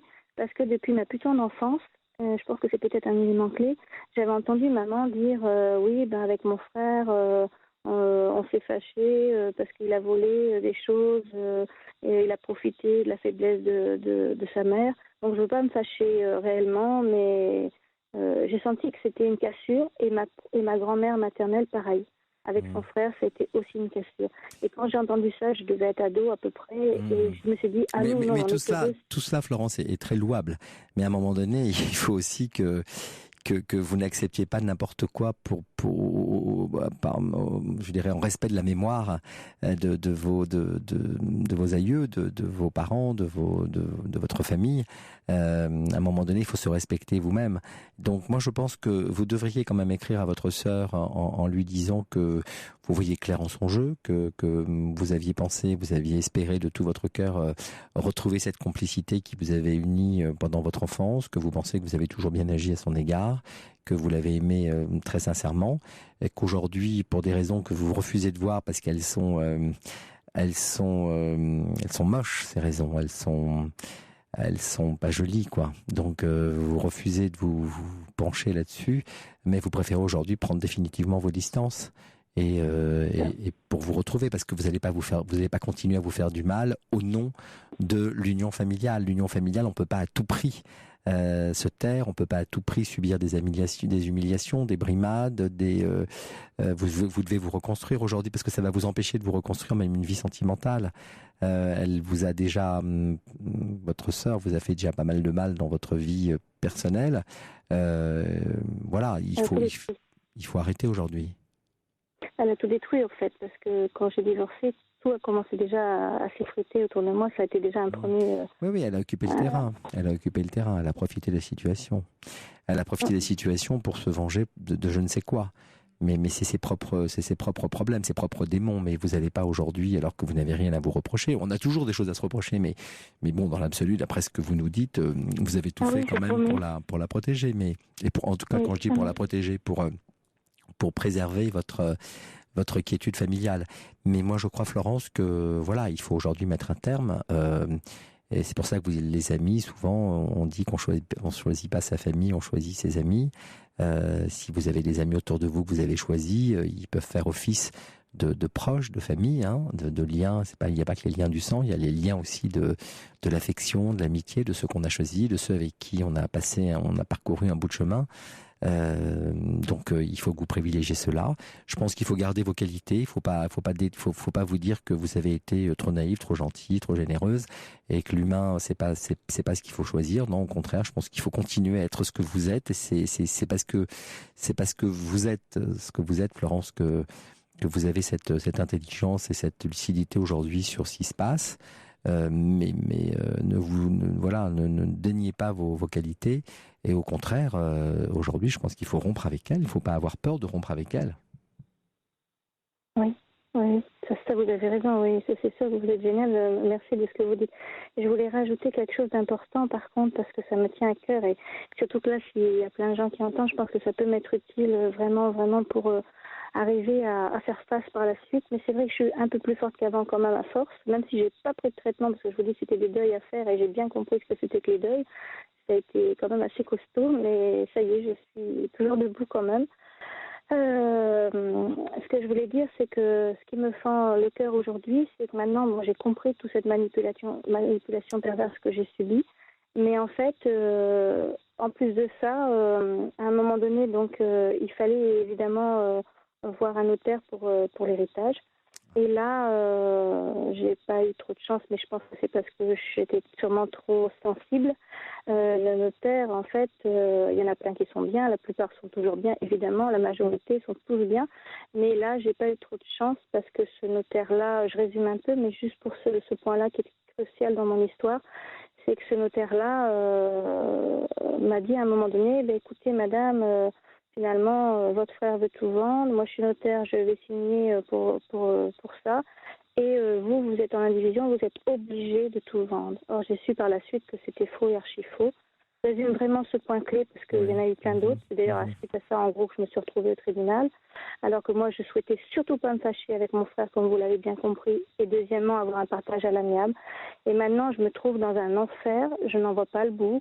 Parce qu'en fait, ce frère, lui, il veut récupérer tout pour le vendre à un promoteur et écraser la maison. Et cette maison, c'est pas de l'argent, moi, messieurs, dames, si vous m'entendez tous, je voudrais le crier au monde entier parce que c'est mon cœur qui parle. C'est le respect de la force de mes parents, de tout ce qu'ils ont construit. C'est la trace vivante de ce qu'ils ont construit. Je peux pas aller, excusez-moi du terme, cracher ou danser sur leur tombe. Je suis l'aînée, on m'a enseigné des valeurs, je peux pas les trahir. Et là, c'est du respect au-delà de moi, même d'eux. Et j'entends bien ce que vous m'avez dit tout à l'heure, mais mon père et ma mère ne voulaient pas qu'il y ait des promoteurs. Ce compromis de vente avait été signé pour pas qu'il y en ait. C'est leur dernière volonté. Et cette maison, mon père avait fait des travaux, avait repeint les murs. Il n'était pas obligé de tout ça. Il manquait pas d'argent. Il avait refait faire la toiture. Il voulait pas qu'elle soit écrasée. C'est une maison des années 70 avec un triple vitrage, donc pas courant. Et lui, il s'en fout. Il a sa propre maison. Il n'y a que ça. Et le notaire a pensé à ses intérêts. Je l'ai compris maintenant. Ce notaire-là, je ne dis pas qu'ils sont tous comme ça du tout, hein, bien évidemment. Ce notaire-là a pensé ses intérêts. Et vous pouvez pas, vous pouvez pas aujourd'hui, Florence, vous y opposer?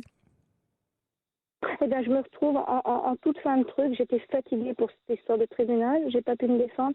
Et maintenant, je me retrouve avec, ça s'appelle un procès de carence, je sais pas quoi. Et là, maintenant... Un procès verbal de carence, oui. Oui. Et le deuxième notaire qu'après j'ai pris m'a dit « Oh mais madame, si vous ne dites pas en gros oui, eh ben vous aurez soit au meilleur des cas un mouchoir de poche, ou soit sinon le juge va tout vendre. » Et là, encore une pression, Ce qu'il faut, oui, Florence, il faut pas que vous succombiez à une quelconque pression. Je pense que là, dans ce cas-là, le notaire ne peut être là que pour entériner un accord. Le notaire ne peut rien faire d'autre, sauf lorsqu'il est désigné par un tribunal pour exécuter une décision. Donc la seule chose qu'il vous reste à faire, c'est de prendre un bon avocat aujourd'hui, spécialisé en matière de droit des successions, qui va vous aider et qui va peut-être vous aider surtout à faire respecter les dernières volontés de vos parents. Oh, vous êtes un ange, ça me touche beaucoup. D'accord, Florence. Vous êtes génial. Je peux vous dire quelque chose de très beau pour l'enterrement. Oui, bien sûr. Et c'est du fond du cœur. Et c'est sincère. Et vous aurez peut-être entendu ça tout le temps, mais c'est vraiment très joli. Et je pense que ça va plaire aux auditeurs. J'en fais profiter tout le monde parce que je le dis vraiment avec tout mon cœur. C'est un texte que j'ai écrit moi-même. Il s'appelle « Merci papa ». Père, tu as choisi ma mère. Femme sans frivolité, femme peu maquillée, de toi très aimée et femme avec qui tu t'es mariée. Puis tu t'es engagée dans un devoir de paternité, espoir de bébé, en premier, puis rêver, puis charnellement désiré, aller la voir à la maternité et joie au foyer. Ton prénom signifiant qui a deux vies, c'est toi qui l'as choisi. Puis, papa, tu m'as tenu à bout de bras, me soutenant pour mes premiers pas. Père, j'ai tes bouclettes, ton teint laiteux et tes yeux verts. De ta fille, tu avais de la fierté, pour sa coquetterie, pour son chic ou beauté. Tu aimais les cheveux longs et blonds. Enfant, partout tu m'emmenais, étant fier lorsque je t'accompagnais. Père, de tous respectés. Père, que j'ai aimé. Père éducateur, y compris contre tout joli cœur flatteur. Pas de fausseté ici, pas d'hypocrisie, pas de place à la perfidie, ni à la duperie. Père rigoureux, afin que l'avenir pour ton enfant soit heureux. Voulant faire rire, tu adorais blaguer. Père qui rit et qui sourit. Père blagueur, tu avais du cœur. Père qui charrie, tant tu chéris. Père, c'est vrai que j'ai ton caractère. Père doué, oui, il savait tout faire sauf une chose. Père futé, il savait négocier beaucoup de choses. Père qui m'apprend au fil du temps. Père protecteur, éducateur de valeurs. Tu as donné un sens à ma vie, m'ayant enseigné tes règles de vie. Tu m'as bien éduqué. Reçois un grand merci, peut-être au paradis, m'ayant tout donné pour l'éternité. Sache que tu guides encore là mes pas, notamment lors des fêtes des pères. En retour, tu me donnais 3 baisers. Or, chaque an, je t'enverrai vers le ciel, excusez-moi, de mes mains embrassées. Excusez-moi. 3 affectueux baisers.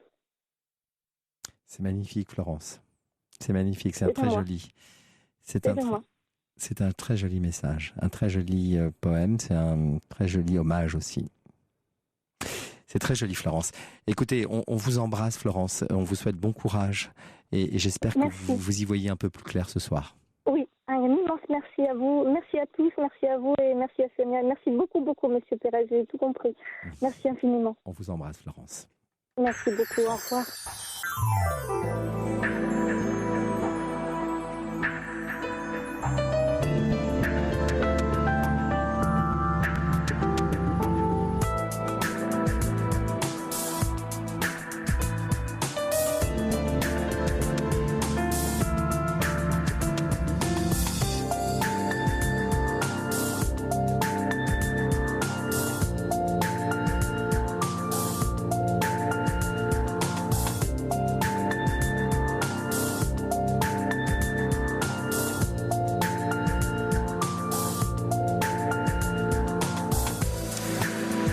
Possible de venir nous parler, nous joindre au 39 21 pour venir vous confier, comme l'ont fait ce soir Aurélie, Sabine, Florence, comme Florence l'a fait effectivement tout à l'heure avant minuit. Le 39 21, c'est le numéro téléphone de la libre antenne pour nous appeler. Et le 7 39 21, c'est le moyen que tous les auditeurs utilisent pour réagir par SMS en faisant précéder les messages du mot nuit. Il existe également le site europe1.fr, rubrique Libre Antenne, où vous pouvez nous adresser vos courriels. Sonia et Paul attendent vos appels, donc au 39 21. Pour intervenir dans l'émission, appelez le 39 21. 50 centimes la minute plus coût de l'appel. Et on accueille Agnès dans cette Libre Antenne. Bonsoir Agnès. Bonsoir. Quelle sordide histoire que celle que vous allez nous raconter là. Eh oui, voilà. Mes parents ont donné de l'argent à mon fils et à ma fille il y a 4 ans à peu près. Et là, mon papa est décédé il y a 4 ans aussi, 4 ans et demi. Et là, ma maman a attaqué mes enfants au tribunal pour rendre l'argent. C'est votre maman qui aujourd'hui a assigné vos enfants? Oui. Dans le cadre de la succession de votre papa? Non, il n'y a pas eu de succession de fait encore. Donc parce que tout a été transmis à votre maman? Comment? Parce que tout a été transmis à votre maman? Enfin, il y a une donation au dernier vivant? Oui, il y avait eu une donation au dernier des vivants, mais mes parents avaient donné de l'argent, mais sans reconnaissance de dette, avaient donné de l'argent normalement comme ça, et c'est ma maman qui avait signé les chèques devant papa et tout. Il y a peu de chances, juridiquement, je pense qu'il y a peu de chances que votre maman parvienne à invalider les donations qui étaient intervenues, mais ces donations portaient sur des sommes importantes? Oui, mon fils, elle était quand même importante. Je peux pas vous le dire. Mais ça rentrait dans les dispositions fiscales qui permettent de donner une certaine somme à chacun des petits enfants sans avoir à payer de droits, c'est ça? Je peux vous dire franchement que je ne sais pas. Je ne sais pas du tout. L'argent de ma fille, je peux le savoir parce que j'étais avec elle. Elle lui a acheté une petite voiture. À mon fils, c'était entre eux trois, quoi. Moi, je n'étais pas au courant. Mais ça rentrait dans les moyens de vos parents. C'était pas quelque chose de somptuaire. C'était dans les moyens de mes parents parce que la maison que ma mère vit, c'est ma maison, c'est moi qui l'ai rachetée. Mes parents ont voulu vendre leur maison, leur maison à moi parce qu'ils étaient fâchés avec mon frère. Ah, alors on y vient. Voilà. Pourquoi aujourd'hui votre maman fait-elle ça? Vous pensez qu'elle est manipulée? Elle est manipulée par mon frère et ma belle-sœur.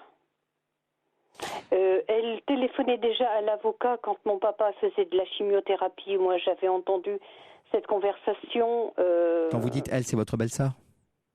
Ma belle-sœur, oui. C'est elle qui téléphonait, oui. Et là, ma mère téléphonait à l'avocat pendant que mon papa était en chimiothérapie. Et moi, j'ai entendu, puisque les deux maisons sont pas côte-côte, mais presque. Il y a juste une porte à ouvrir et nous sommes dans la cour de l'un et de l'autre. Alors, du coup, j'ai entendu cette conversation et je suis allée la voir et je lui ai demandé qu'est-ce qui se passait. Et donc, elle m'a insultée, injuriée et moi, je n'ai pas répondu. Elle a répondu avec violence. J'ai pris un grand truc d'eau partout, quoi. Mais bon, je n'ai pas répondu vers la violence parce que j'ai la violence, c'est pas bon. Moi, je suis pas comme ça.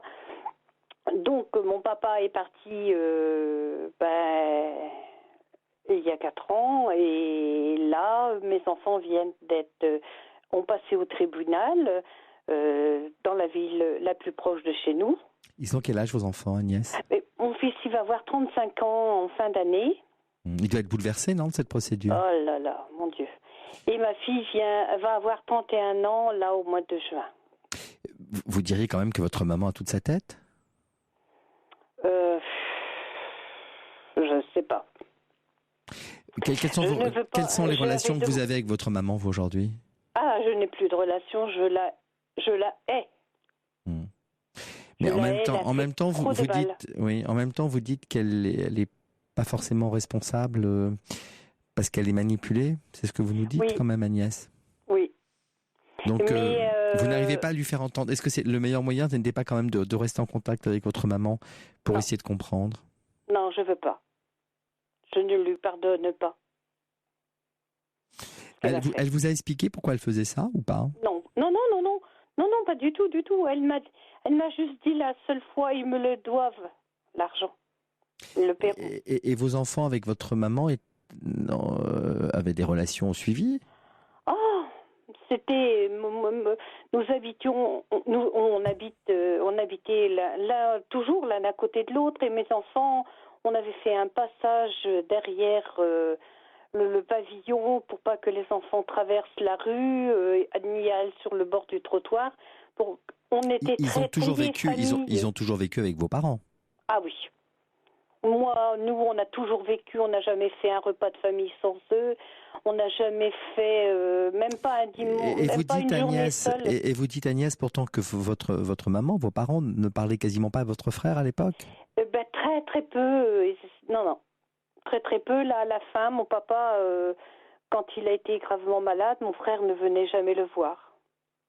Alors, qu'est-ce qui a fait d'un seul coup que votre mère s'est rangée du côté de votre frère et de votre belle-sœur? Qu'est-ce qui s'est passé? Ce qui s'est passé, c'est que quand moi, j'étais toute petite, ma mère préférait mon frère. Ah. C'était le chouchou. Et donc, quand votre frère s'est finalement rapproché après le décès de votre papa, de sa maman, elle était finalement heureuse? De mon papa, je vais vous dire, peut-être un petit mois avant qu'il décède et encore. Oui, mais après le décès, ils se sont rapprochés, votre frère et votre belle-sœur se sont rapprochés de votre maman. Et votre maman, finalement, trop contente de retrouver son fils chéri, a suivi les conseils, les mauvais conseils de votre frère. Et là, demain, je vais chez son notaire pour pouvoir voir qu'est-ce qu'il en est de la succession, parce qu'il n'y a pas eu de succession de fait, et là, je veux voir où ça en est. Donc, et aujourd'hui, Agnès, votre maman vit dans la maison à proximité de la vôtre, enfin mitoyenne quasiment de la vôtre? Oui, elle vit dans ma maison, oui. Mais donc, toujours, et aujourd'hui, vous la côtoyez tous les jours? Vous la voyez tous les jours? Je la vois tous les jours parce que nous habitons un petit village. Mais vous la voyez surtout parce que les maisons sont mitoyennes? Oui. Mais non, mais même à un moment où là, j'ai baissé tout ça. Moi, elle passe dans la cour, dans ma cour, tout ça, elle va, tout ça. Je l'ignore, je suis... Et elle aussi? Ah non. Je me fais des jeux là. Il Hier, je me suis faite alpaguer, des fois un petit peu injurier. Ce qu'elle ne faisait pas avant, Agnès. Comment ? Ce qu'elle ne faisait pas avant. Ah non, elle ne faisait jamais avec papa, parce que papa était très autoritaire, lui la faisait taire. Ah, mais elle pouvait le faire. À l'époque, vous aviez de mauvaises relations avec. À l'époque, vous aviez déjà un peu de mauvaises relations avec elle, quand même. Ah oui, toute petite, elle me battait beaucoup. J'étais petite. Ah, d'accord. Donc en fait, on comprend mieux. En fait, tant qu'il y avait votre père, vous étiez protégé. Oui. Et vos enfants l'étaient aussi. Oui. Et puis quand votre père malheureusement est parti, votre mère de nouveau cette fois-ci règne en maître absolu et avec votre frère aujourd'hui dont elle a retrouvé les faveurs, ils ont décidé de vous pourrir la vie. Exactement. Je viens de passer 4 ans avec... malheureusement j'ai perdu mon fils il y a 16 ans d'un accident de voiture et mon mari il y a 16 ans au mois de novembre d'un cancer. Depuis 16 ans, j'avais beaucoup de mal à remonter cette pente et là, je commence à remonter un tout petit peu plus parce que là, le tribunal vient de passer et mes 2 enfants qui me restaient, par cette histoire de maman qui a créé l'attaque au tribunal, mes enfants se sont fâchés. Se sont fâchés avec qui? Avec vous? Et les deux frères et sœurs qui restaient étaient fâchés, ils ne se parlaient plus. Et là, alors qu'ils sont assignés tous les deux pour les mêmes raisons. Oui, alors là, je ne sais pas ce qui s'est passé. Une seule chanson, La Corridor de Francis Cabrel, qui les a fait. C'était leur chanson à eux deux, qui aimaient beaucoup et se le sont passés sur Facebook. Et voilà, ça c'est. Ils se sont rabibochés? Ah oui, alors je suis heureuse. C'est le plus important pour vous, Agnès. Ah oui. Je pense qu'Agnès, alors moi je pense que vous n'avez pas beaucoup de soucis à vous faire, même si une procédure, c'est d'autant plus quand elle oppose des personnes d'une même famille et qui plus est une grand-mère avec ses petits-enfants, c'est assez sordide, c'est ce que je disais tout à l'heure. Oui. Mais je pense que vous n'avez pas de soucis à vous faire sur l'issue juridique du procès qui a été engagé à l'encontre de vos enfants. Oui, mais là, elle a fait appel sur une plus grande ville. Oui, mais c'est pas parce qu'elle fait appel devant la cour d'appel qui est au-delà du tribunal que ça. La cour d'appel, de toute façon, juridiquement, ça tient pas. Mais au-delà de ça, de toute façon, ça marque surtout la fêlure définitive, malheureusement, je le crains, de cette grand-mère, de votre maman et de la grand-mère, donc avec vos deux enfants. Oui. Aujourd'hui, le plus important, Agnès, c'est la relation que vous avez avec vos enfants. Le plus important, c'est l'entente de vos enfants entre eux. Oui. Vous avez des petits-enfants? Non, je n'ai pas encore de petits-enfants, voilà, mais... Il vous reste que ces 2 enfants. Vous avez vécu une épreuve terrible en perdant votre enfant. Oui, mon premier garçon. Votre premier garçon, et puis après, évidemment, votre mari. Oui, oui. Vous avez déjà morflé, Agnès? Oh oui. Même en étant toute petite, j'ai beaucoup souffert. Donc aujourd'hui, votre salut, c'est quand même vos enfants. C'est cette harmonie familiale. Oui, N'attachez pas d'importance, même si c'est très difficile, parce que c'est quand même votre sang, c'est votre ADN, votre maman et puis votre frère. C'est compliqué. Et puis quel triste exemple que donne votre frère et votre maman à l'harmonie familiale. Mais essayez de préserver vraiment votre harmonie à vous. Oui. Mais moi, je les ignore complètement. Vous ne pourriez pas déménager, Agnès? C'est pas envisageable. Ah non, je ne veux pas déménager parce que... C'est votre maison. Cette maison, c'est mon papa et mon mari qui l'ont fait. D'accord, qui l'ont bâti. Voilà, okay. Sur ça, je serais Et partie. vous avez la possibilité de voyager, de partir un peu, de faire... Je suis partie pour la première fois cette année en vacances dans le Midi à Noël. Pendant 2 semaines, j'ai pris la première fois l'avion. Je suis partie pour la première fois 2 semaines. Ça vous a fait du bien? Très bien, du bien, beaucoup de bien. Alors j'avais dit que j'aurais été cet été, mais malheureusement, il faut que je me fasse opérer d'un genou parce que j'ai une prothèse du genou et au niveau financièrement, je ne pourrais pas retourner pendant les vacances. faut que je retrouve un travail parce que la retraite de mon mari, la demi-retraite de mon mari ne suffit pas pour moi vivre. Et vous, mais je repartirai dès que vous en pourrez. vacances. Ouais. Vos enfants habitent pas trop loin de vous? Ah, j'ai mon fils qui habite dans mon village et j'ai ma fille qui habite à une dizaine de kilomètres de chez moi. Vous avez des amis dans votre village? Vous êtes entouré? Je suis quelqu'un qui s'est beaucoup renfermé. Pourquoi? Je sais pas, Après le décès de votre enfant? Oui, un petit peu, oui. Bon, non, après le décès de mon enfant, j'ai plongé dans mon métier, j'étais à fond. J'étais famille d'accueil. Ah. Voilà, donc c'était les enfants. Et là, j'ai fait une demande de famille d'accueil pour adultes dans le handicap. Ah oui. Et donc là, j'ai l'accord. Donc je vais accueillir. J'ai élevé aussi des enfants de l'ASE, de la DAS, avec, comment dirais-je, dans le handicap. Donc c'est une chose qui me tient à cœur. Et parce que entre deux, j'ai fait femme de ménage et je ne peux plus tellement je suis fatigué. Bah oui, vos genoux mes genoux pris un ne coup. peuvent plus. Oui, on a bien compris. Vous êtes une belle personne, Agnès. Ah. Vous êtes une très belle personne. Mais et j'ai beaucoup de volonté. Je suis une battante. Mais ça s'entend parce que vous ne pleurez pas sur vous.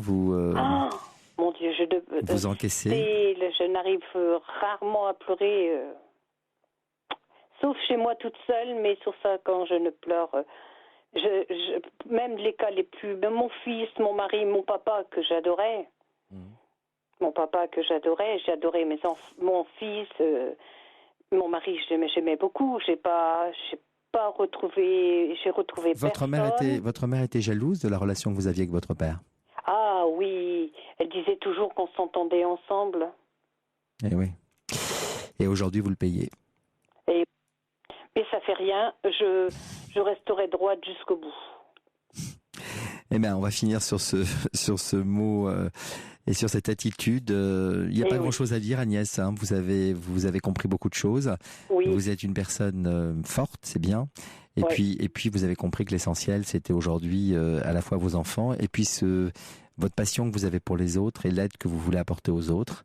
Oui. Là, je me dis que je voudrais bien trouver un compagnon pour pouvoir passer des moments ensemble sans être seul dans cette grande maison. Ben, vous êtes jeune, vous allez pouvoir le faire. D'abord parce que vous allez vous soigner vos genoux, donc vous allez pouvoir de nouveau galoper. Oui. Après, vous allez pouvoir repartir un peu, il faudra sortir un peu du village. Et puis, il y a ces fameux sites internet. Aujourd'hui, ces sites de rencontres, alors où le meilleur côtoie le pire. Mais quand je dis le meilleur côtoie le pire, il y a le meilleur aussi. Donc, pourquoi pas s'y adonner aussi et peut-être rencontrer de belles personnes. Et puis, vous allez avoir de l'occupation, si j'en crois les demandes que vous avez faites pour accueillir ces jeunes adultes handicapés. Donc, c'est de beaux parcours, c'est de belles aventures, Agnès. Et on peut que vous souhaiter de réussir. Et ben, c'est très bien de vivre de ces passions parce qu'aujourd'hui, elles vous tiennent, elles vous permettent, comme vous dites, ça me tient à cœur, je veux aider. Et le début que j'ai été mariée, la grand-mère a regardé des enfants comme ça, des enfants de la DAS, parce qu'on disait DAS, mais maintenant c'est ASE. Et ben, j'ai dit, moi, je veux faire ce métier. Vous savez, on va finir par ce que nous dit Valet de Cœur, qui est un intervenant régulier dans l'émission, qui nous dit préserver ses énormes qualités de cœur et laisser passer cette tempête minable. Ah oui, j'écoute. En ce moment, j'écoute beaucoup parce que j'écoute RTL, mais le soir, je ne peux pas le capter.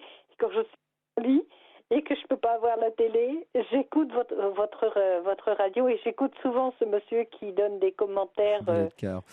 Alors, je ne suis pas d'accord avec vous quand vous dites que vous écoutez RTL. Hein. Je peux pas être d'accord avec vous. J'aime bien les deux. Alors, j'aime bien. Moi, je suis quelqu'un aussi de franche. Ben, vous avez raison d'être franche, mais en même temps, c'est mieux si vous écoutez la Libre Antenne le soir, il faut l'écouter de bout en bout du matin jusqu'au soir, Europe 1. D'accord? Ah oui, mais dans la journée, il faut quand même que je... Ah mais je speed aussi, malgré que j'ai mal dans le... Je suis quelqu'un de très speed. Alors faites-moi plaisir, dès demain, commencez à écouter plus régulièrement Europe 1 et n'attendez pas le soir. Je vous embrasse très fort, Agnès. Je vous remercie beaucoup de votre renseignement et je crois que ça me fait très chaud au cœur ce que vous m'avez dit parce que mes enfants sont très anxieux et moi aussi j'étais très anxieuse. Et tout va très bien se passer. Non, mais tout va très bien se passer. La justice va vous donner raison et va donner raison à vos enfants. Voilà. Et on va laisser passer cette tempête minable, comme nous dit Valet de Cœur. Je vous embrasse, Agnès. Voilà. Merci de nous avoir joints. Je vous rappellerai pour vous dire. Pour nous tenir informés, absolument. Voilà. Bonsoir. Je vous remercie beaucoup et je vous dis bonne fin de soirée et bon courage. Merci beaucoup. Au revoir. Et nous accueillons Anne-Marie sur l'antenne d'Europe 1. Bonsoir Anne-Marie. Oui, bonsoir. Merci d'intervenir dans cette libre antenne. Il y a quelques similitudes entre ma situation et celle des personnes que vous avez entendues avant, les problèmes de succession, d'enfants. Oui. Alors moi j'ai 84 ans. J'avais un beau commerce qui marchait très bien, mais trop bien parce qu'il faisait des envieux. Qu'est-ce que c'était comme commerce, Anne-Marie ? Comment ? Qu'est-ce que c'était comme commerce ? Un hôtel-restaurant. Oui.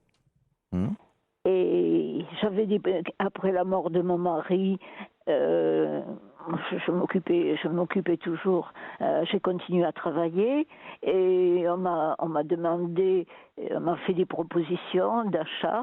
Comme je ne voulais pas vendre, il y a certaines personnes qui ont déclaré, ça m'a été répété par des personnes sérieuses, elle ne veut pas vendre, on l'obligera à vendre. Bon, il y a eu tout un tas de complications sur lesquelles je sauterai, mais donc j'ai 2 enfants, un garçon et une fille. La fille a toujours eu un caractère difficile et dès qu'elle a eu 18 ans, elle a quitté la maison pour ne plus y revenir. Mais elle intervient dans ma vie quand elle sait qu'il se passe quelque chose et c'est toujours un négatif. Ah, depuis l'âge, enfin, déjà lorsque vous l'aviez avec vous, lorsque vous éleviez votre enfant, vous aviez des relations difficiles, et depuis, malgré le fait qu'elle se soit éloignée, qu'elle ait fait sa vie... Elle surveille ce que je fais, mais elle ne se montre pas. Et alors, comment le surveille-t-elle alors ? Elle vous téléphone, elle vous écrit, qu'est-ce qu'elle fait ? Je ne sais pas, comme elle est à 40 km d'ici, c'est pas tellement loin, elle se débrouille pour savoir comment ça se passe, comment je vis, Et puis, il y a des interventions intempestives, et là, elle a dit que j'avais perdu la tête et son frère la suit parce qu'elle a fait des études supérieures, ce qui n'est pas le cas de son frère. Alors il est en admiration devant sa grande sœur depuis toujours et puis tout ce qu'elle dit c'est parole d'évangile. Il m'écoute pas moi mais il écoute sa sœur. Et ça a toujours été comme ça ? Oui. C'est le petit frère lui, c'est le petit frère lui. Quand il était jeune, elle employait par exemple des mots d'argot définissant certains postes de la profession, mais c'était péjoratif. Et puis, tu vas pas rester dans les jupes de ta mère, va-t'en, fais ta vie, alors qu'il avait son travail tout prêt sur place, et qu'il était prêt à continuer. Alors, elle a fait signer à son frère et elle a signé pour demander à ce que je sois mise sous curatelle. Ah. Bon. C'est quoi ? C'est l'argent qui l'intéresse ? Oui, elle voulait que je vende tout ce qui était au soleil et qu'elle ait sa part d'argent pour faire sa vie à sa façon. Parce que dans la succession, elle a quoi ? Elle a la nue propriété, vous avez l'usufruit ? Elle n'a rien du tout, parce que la succession de mon mari n'était pas terminée quand j'ai eu des ennuis et qu'elle s'est mise du côté de mes adversaires. Ah, oui. Et elle est coriace quand même, votre fille. Oui. En pensant que tout allait se vendre, et elle prendrait sa part, et puis elle partirait, elle ferait ce qu'elle voudrait.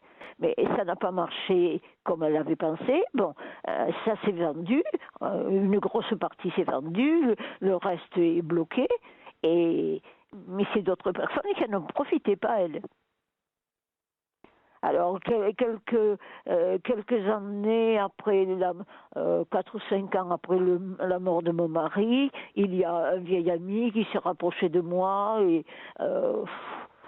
moi j'ai été l'amour de ma vie, ça a été mon mari et personne d'autre. Mais enfin, quelqu'un s'est rapproché de moi, c'était un soutien moral, c'était briser ma solitude. Et ça, votre fille l'a pas supporté? Comment? Votre fille ne l'a pas supporté, ça? Ah non, elle a monté la tête à son frère, et c'est son frère. Nous étions, je parlais avec ce monsieur dans mon appartement, nous étions au coin du feu, assis, même pas à côté, face à face, de chaque côté d'une table basse, et, en train de boire un thé ou quelque chose comme ça. Et il est arrivé, il a attrapé ce monsieur par le col de la chemise, il a fait sauter les boutons. C'était il y a combien de temps, Anne-Marie, ça? Ça remonte assez loin. Mais c'était pour vous donner un exemple. Et mes enfants m'ont complètement laissé tomber. Alors j'ai deux petits-enfants que je n'ai pas du tout vus pendant leur enfance, parce que ma fille ne voulait pas que je les voie. Et quand mon mari était encore Qu'est-ce qu'elle vous reproche? Qu'est-ce qu'elle vous reproche, votre fille, en fait? Est-ce qu'elle a déjà exprimé des reproches? Elle n'est pas bien dans sa tête. Un jour, elle m'a dit, vous êtes folle. Pourquoi elle vous voit? Oui, bon, ça c'était une tradition familiale. Bon, elle m'a dit, vous êtes folle. Vous devriez vous faire soigner. Vous devriez voir un psychiatre.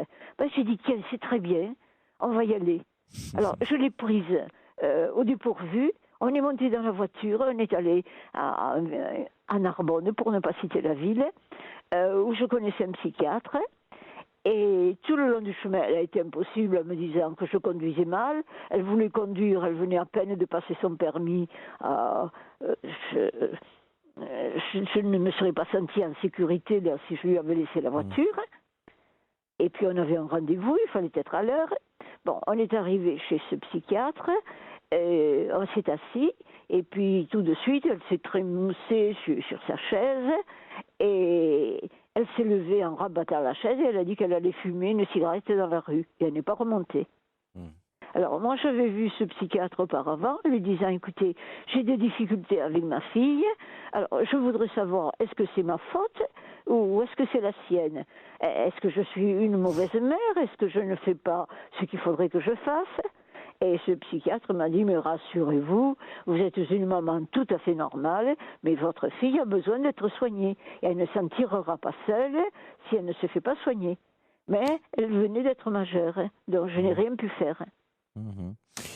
Anne-Marie, je pense qu'effectivement, vous avez des relations complexes avec votre fille depuis l'origine, enfin depuis quasiment son adolescence. Pour des raisons qu'il est très difficile là de comprendre au fil de la discussion, puisqu'on ne vous écoute que vous évidemment et de votre vision des choses et de ce que vous avez vécu. Donc aujourd'hui, elle essaye juste de se concentrer sur ce qu'elle peut récupérer. Elle ne peut rien récupérer. Oui, mais je pense que c'était son seul. C'était son but. Voilà, son but. Mais je pense qu'il y a évidemment des problèmes plus profonds et plus importants. Elle s'entendait mieux avec votre mari, votre défunt mari? Mon mari l'adorait, était très indulgent. Et puis, il comptait sur moi pour régler les problèmes. C'est vous qui avez éduqué vos enfants? Nous l'avons éduqué tous les deux. Mais enfin, c'est moi qui ai suivi ses études. C'est moi qui me suis déplacée pour aller l'installer, la voir dans les différentes écoles qu'elle a fait.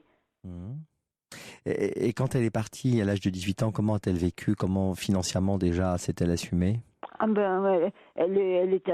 avait un ami, donc elle est allée s'installer chez cet ami. Et c'est lui qui l'a prise en charge? Et c'est lui qui l'a prise en charge. Bon, je pense qu'elle a fait des petits travaux aussi. Ses études, elle les a payées elle? Moi, j'avais acheté un studio pour elle dans la ville universitaire où elle se trouvait. Elle avait son studio, elle avait son parking. Et elle avait la voiture pour rentrer les week-ends. Elle avait un compte en banque. J'avais simplement demandé un compte en banque que j'alimentais tous les mois. Et j'avais simplement demandé qu'elle ait un cahier et qu'elle écrive ses dépenses pour se rendre compte si c'était des dépenses utiles ou inutiles. Mais vous aviez continué quand même à l'aider? Oui, mais à un moment, elle a elle a laissé la voiture chez nous au dernier week-end. Elle a déménagé à la cité universitaire, donc elle a abandonné le studio. Oui, elle voulait vous montrer, elle voulait vous démontrer qu'elle pouvait parfaitement s'en sortir sans vous. Elle pouvait s'en sortir toute seule, oui. Sans vous. Donc il y a une vraie difficulté relationnelle. Une difficulté relationnelle qui doit remonter évidemment à son enfance et aux difficultés que vous avez pu avoir ensemble à son enfance. Elle doit avoir en elle un certain nombre de reproches qu'elle vous a peut-être jamais formulés, mais qu'elle garde et qu'elle ressasse.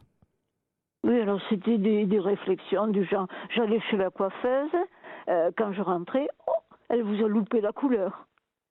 Je m'achetais un vêtement, qu'est-ce que vous avez acheté ou ce que vous avez trouvé, ça vous va pas bien. Vous diriez qu'elle a une sorte de rivalité avec vous, Anne-Marie ? Oui, je pense que j'ai mieux réussi professionnellement qu'elle et qu'elle en a été jalouse. Mais à tel point qu'elle a voulu me détruire, on est déjà à un tournant de l'histoire, parce que le fait qu'elle ait fait des études, le fait que vous ayez réussi, elle était déjà plus âgée. Mais qu'est-ce qui s'est passé dans l'enfance ? C'est quoi la fêlure dans cette enfance ? Il y a une chose à laquelle j'ai pensé, mais pourtant, c'est que nous habitions en ville. Bon, quand on a acheté ce commerce, enfin, qui n'existait pas, c'est moi qui l'ai créé, le commerce. Mais quand on a acheté ce lieu, dirons-nous, et ces bâtiments, elle était à l'école en ville et elle était externe. Et puis, il y avait un choix, c'était ou de l'enlever de cette école en cours d'année et de la mettre à l'école du village, ou de la laisser finir l'année dans l'école où elle était. Bon, dans l'appartement que nous avions en ville, et il y avait mes parents qui étaient à côté. Donc, on a pensé que ça serait bien qu'elle finisse son année scolaire en gardant sa chambre, ses grands-parents étant à l'appartement à côté, et puis qu'elle nous rejoigne quand son année scolaire serait venue. Donc, je me demande si ça ne vient pas de là, cette jalousie. De cette forme d'abandon ? Qu'est-ce qu'elle a vécu comme un abandon ? On était là plusieurs fois dans la semaine, on était là tous les week-ends, et elle avait, je vous dis, gardé sa chambre. Est-ce qu'elle n'a pas eu l'impression, Anne-Marie, quelque part, que vous avez privilégié votre vie ? Vous avez parlé plusieurs fois de votre commerce, de l'importance de votre commerce, de votre réussite, de ce que vous aviez monté. Oui. Est-ce qu'elle n'a pas eu l'impression que votre vie personnelle de femme n'est pas passée avant celle de mère à son égard? Nous prenions nos repas ensemble.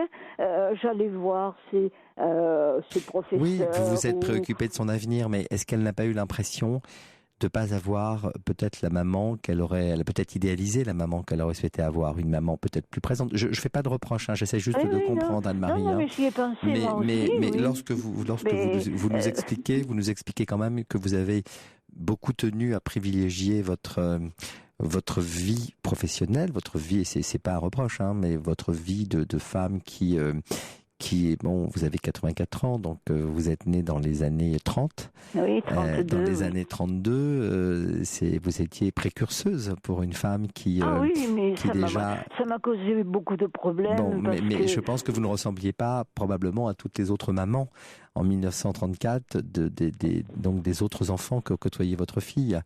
Vous étiez préoccupé encore une fois par le lancement de votre commerce, de réussir véritablement, et c'était quelque chose de très novateur où la femme à l'époque n'était pas aussi émancipée que vous deviez l'être, Anne-Marie, et peut-être que votre fille, au regard de cette anticipation, était peut-être, on a peut-être souffert, et vous en a voulu inconsciemment. Et elle est partie, elle a cru pouvoir peut-être, vous disiez vous-même qu'il y avait une forme de rivalité, elle a essayé elle-même de s'assumer, elle vous a rendu votre studio, elle a voulu faire ses études sans que vous l'aidiez, et je pense qu'elle a gardé beaucoup d'amertume de ces années-là, peut-être, Anne-Marie, et c'est peut-être là où il faut chercher et comprendre. Alors ensuite, elle a terminé son année les quelques mois qui restaient. à faire dans cette école. Et puis elle est venue avec nous, elle a été à l'école du village. Puis quand elle a eu fini, elle a été en pension puisque nous n'étions pas en ville, il fallait qu'elle soit en pension. Oui, mais je pense que toutes ces années de pension, l'impression que vous l'avez mise, mais encore une fois, c'est peut-être c'est pas ce que vous vouliez, mais elle a peut-être vécu cela comme si on la mettait de côté. Est-ce que c'était le cas? Est-ce que c'était le cas de son frère aussi? Est-ce que son frère aussi a été mis en pension? Quand il a eu l'âge, oui, il n'y avait pas d'autre choix. Mmh. Mais bon, peut-être que la petite fille qu'elle était, elle, à l'époque, elle en a plus souffert que son frère, je ne sais pas, mais en tout cas, elle exprime cette souffrance qu'elle exprime, elle l'exprime avec une certaine violence à votre égard, Anne-Marie. Et donc, vous voyez un exemple, je m'occupais beaucoup de mes enfants et je n'ai pas été d'accord à un moment avec l'éducation et avec les idées qu'on mettait dans la tête des élèves dans cette école. Je suis allée voir la directrice, je lui ai dit que ma fille m'avait rapporté certains propos et que je n'étais pas d'accord. Par exemple, au dortoir, le soir, il y avait des lectures. Et les élèves devaient rester près de leur chaise, au pied du lit, et écouter la lecture que faisait la surveillante. Et un jour, ma fille et une de ses amies, qui était sa voisine, ont quitté la chaise et puis ils sont allés s'occuper de préparer leur lit pour la nuit, faire autre chose. Et la surveillante les a rappelés à l'ordre en disant « Mesdemoiselles, s'il vous plaît, veuillez revenir à votre chaise et écouter la suite de la lecture. » Et les deux petites ont répondu « Non, madame, nous ne sommes pas d'accord parce que vous, ce que vous enseignez, c'est tout le contraire de ce qu'on nous enseigne à la maison. » Donc, vous voyez, elles avaient du caractère. Ouais. Et je les ai approuvées. Ouais. Non, mais vous les avez approuvées parce qu'encore une fois, vous avez un côté rebelle, Anne-Marie. Je parle encore une fois de l'époque dans laquelle vous étiez plongée. Vous aviez un côté rebelle, vous aviez une forte personnalité. Oui, et vos choix, vous les avez assumés, mais c'était pas sans peut-être. J'entraînais mes enfants dans une dynamique. Oui, mais peut-être que votre petite fille était encore pétrie d'illusions de petite fille qui voulait sa maman que pour elle. Alors, je vous donne un exemple. Dans mon commerce, j'avais quelquefois l'été des stagiaires qui sortaient de grandes écoles, qui étaient des garçons avec une présentation impeccable, bien élevés, beau garçon. Elle aurait pu avoir un flirt avec un de ceux-là.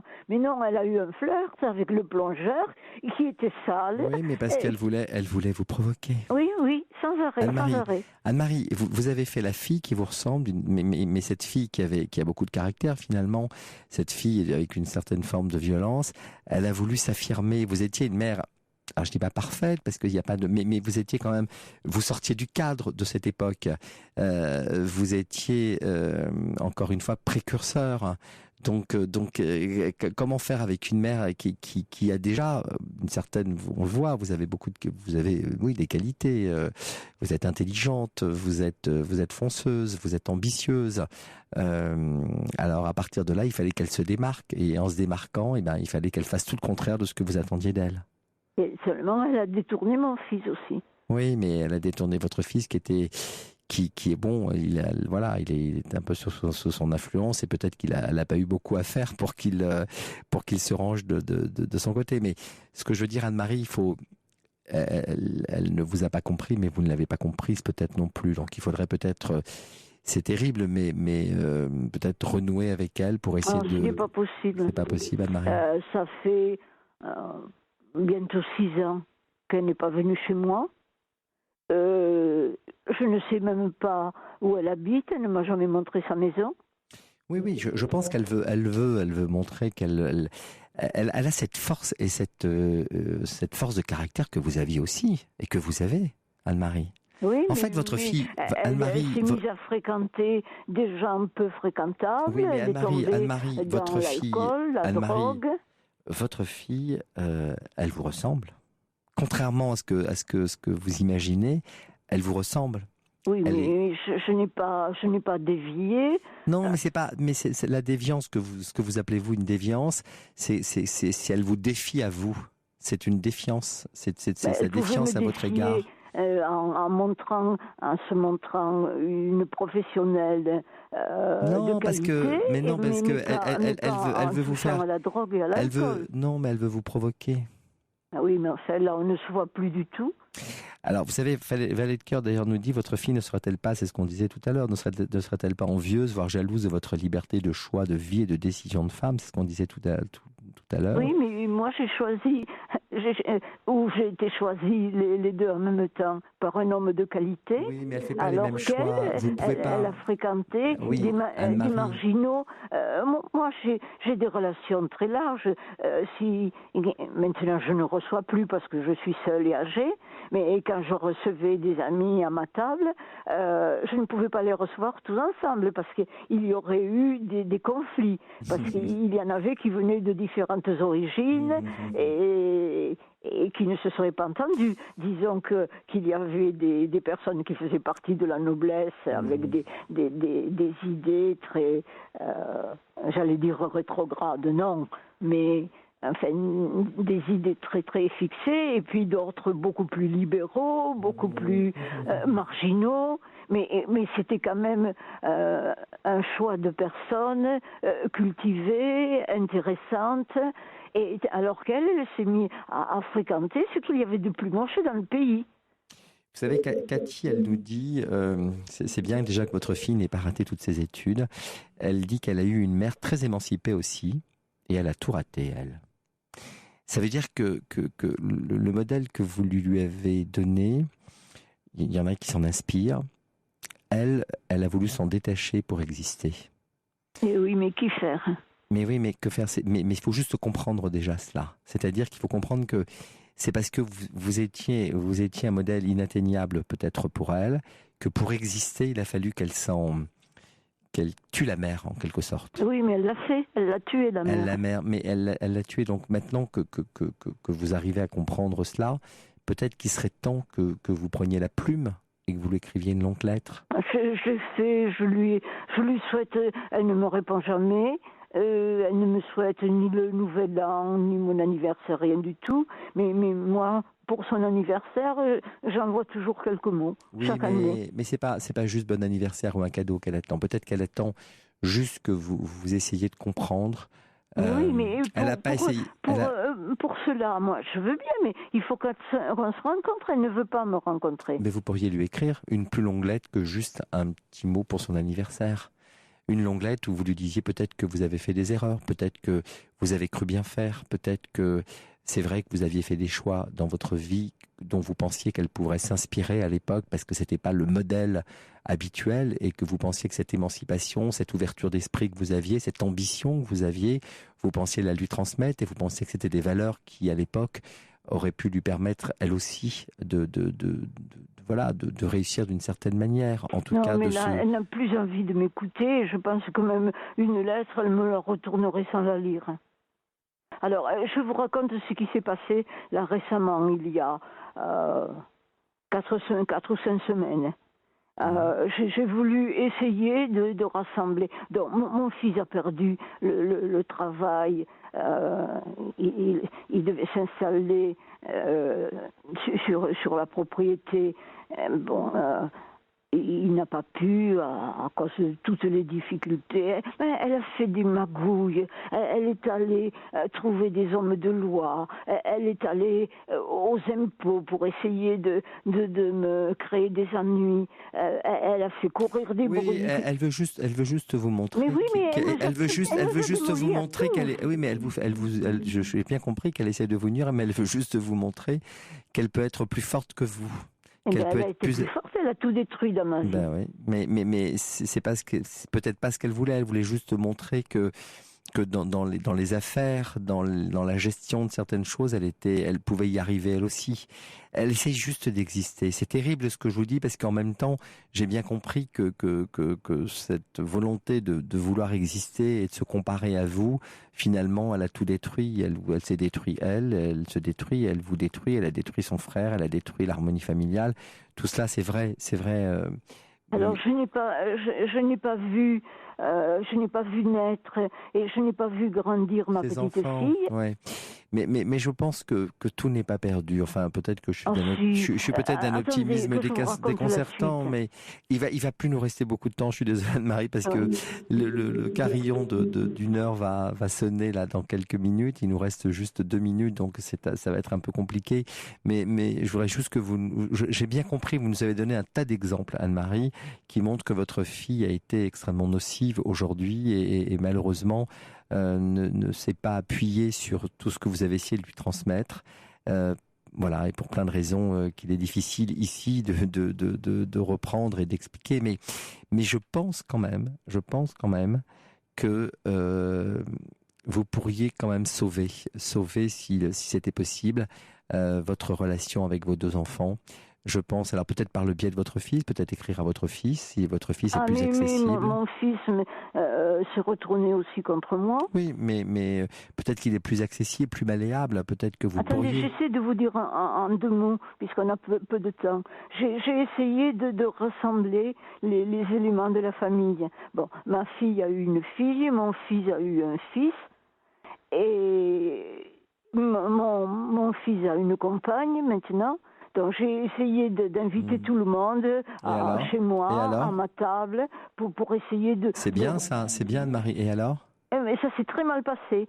Mon petit-fils a commencé à dire... J'avais mis sur la table un bouquet de fleurs, et c'était des fleurs printanières, vous savez, il y a quelquefois des... Et qu'est-ce qu'il a dit, votre petit-fils ? Eh bien, il y a eu quelque chose dans son assiette. Il s'est mis à crier au scandale parce qu'il avait une crotte de souris dans son assiette. Bon, c'est pas bien grave ça. Mais non, mais j'ai bien compris. J'ai bien compris. Il m'a fait des reproches, il est parti avec sa compagne, puis le compagnon de... J'ai bien compris. Anne-Marie, malheureusement, regardez, il nous reste que quelques secondes. Moi, je dis que rien n'est jamais perdu et vous êtes une femme intelligente et vous pourriez peut-être trouver le moyen de renouer avec vos enfants et peut-être de dialoguer ensemble. En tout cas, on vous embrasse très fort, Anne-Marie, et on vous souhaite bon courage.